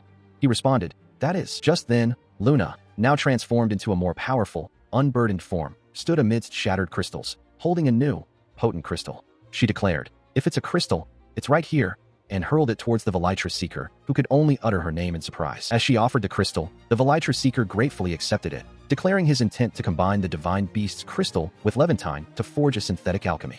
He vowed to succeed, his determination unwavering. Empowered by her gift, he unleashed a torrent of energy, shattering his surroundings as he activated a new, potent form of Genesis alchemy. The young alchemist, Maze, carried a heavy burden. His own alchemy, intended to cure a disease, had tragically transformed his sister, the kingdom's guardian of Vitra, into a dragon. For this, the disbelieving kings exiled them to the desolate frontier of Belgrade. He swore then that he would save Belgrade, relying solely on his alchemical prowess. Following his solemn vow, Maze, accompanied by Lucy, arrived at a grand mansion. The alchemist assistant, Ellis, offered to guide them to the mansion's alchemy workshop. Maze, understanding the need for haste, agreed and instructed her to manage the city's security in the meantime. As Ellis led them, she revealed a hidden staircase descending underground, explaining that it led to the alchemy workshop. Maze expressed his surprise, having had no idea such a place existed within the mansion. Descending into the hidden depths, they found themselves in a vast, dust-laden alchemy workshop, filled with overturned equipment and a pervasive musty odor. Maze coughed, overwhelmed by the neglect. Ellis, flustered, deeply apologized, explaining that the previous lord had strictly forbidden anyone from entering without his permission, leaving the workshop untouched. Despite the disarray, Maze declared his intention to check the potion inventory, though he conceded they should clean the place first. Lucy, however, cautioned him, reminding him that dangerous items might be stored there and that with the master gone, there was little they could do. As they discussed their next steps, Ellis, without a word, began to remove her maid uniform. Both Maze and Lucy stared in stunned disbelief. Maze, flustered, demanded to know why she was suddenly disrobing. A small, cat-like creature, tiny, watched from the floor, standing in her undergarments. Ellis looked at Maze with a resigned expression, asking if he intended to hit her with a whip. Her words hung heavy in the air, hinting at a dark past. Stunned by her question, Maze vehemently denied any such intention, his face flushing with indignation. He then asked, horrified, if the previous lord had subjected her to such treatment. Ellis confirmed it, explaining that she had believed it to be the normal way things were done. With a firm resolve, Maze emphatically declared that he would never do anything of the sort, extending a piece of her clothing back to her as a gesture of reassurance. He offered Ellis a reassuring smile, thanking her for her assistance. He then turned, his voice firm, declaring that if anyone dared to treat her poorly, he would issue a stern warning. As he spoke, Lucy interjected, her expression serious, warning him not to make any strange advances, regardless of how great he might be. Maze looked on, surprised by her directness. Ellis, ever diligent, offered to handle the cleaning, but Lucy, with a mischievous grin, insisted she would take care of it, activating what she called an infinite warehouse. Maze watched, reminding her he was observing her actions. With a powerful surge, Lucy unleashed wind magic, creating a vortex that rapidly sucked up all the dust and debris in the room, leaving Ellis wide-eyed in astonishment. Moments later, the room was impeccably clean, sparkling under the light. Lucy stood proudly, her work complete, as Maze and Ellis surveyed the spotless environment. Ellis, still bewildered, questioned how an item had simply vanished, wondering if it was a trick of magic. Lucy, holding a small, round device, explained that it was a unique, dreamlike magical tool, capable of absorbing magic, and that her brother had created this one-of-a-kind artifact. She continued, revealing that her brother had also created a sacred beast, a unicorn, and countless other magical spears, swords, and elixirs. Ellis, amazed by the sheer number of creations, then asked Lucy what she intended to eat. Ellis, still processing the revelations, then brought up the Windsor ducal family, mentioning that she had heard they were descendants of the great alchemist Paracelsus. Lucy quickly dismissed the comparison, asserting that Master Maze's power far surpassed that of Paracelsus. Maze, however, looked away, a troubled expression on his face. He looked up, his hands trembling slightly, and admitted that he still felt quite inexperienced. His gaze sharpened, his pupils momentarily shifting to an unnatural, elongated slit before returning to their usual form. He touched his face, a silent acknowledgement of the subtle changes within him.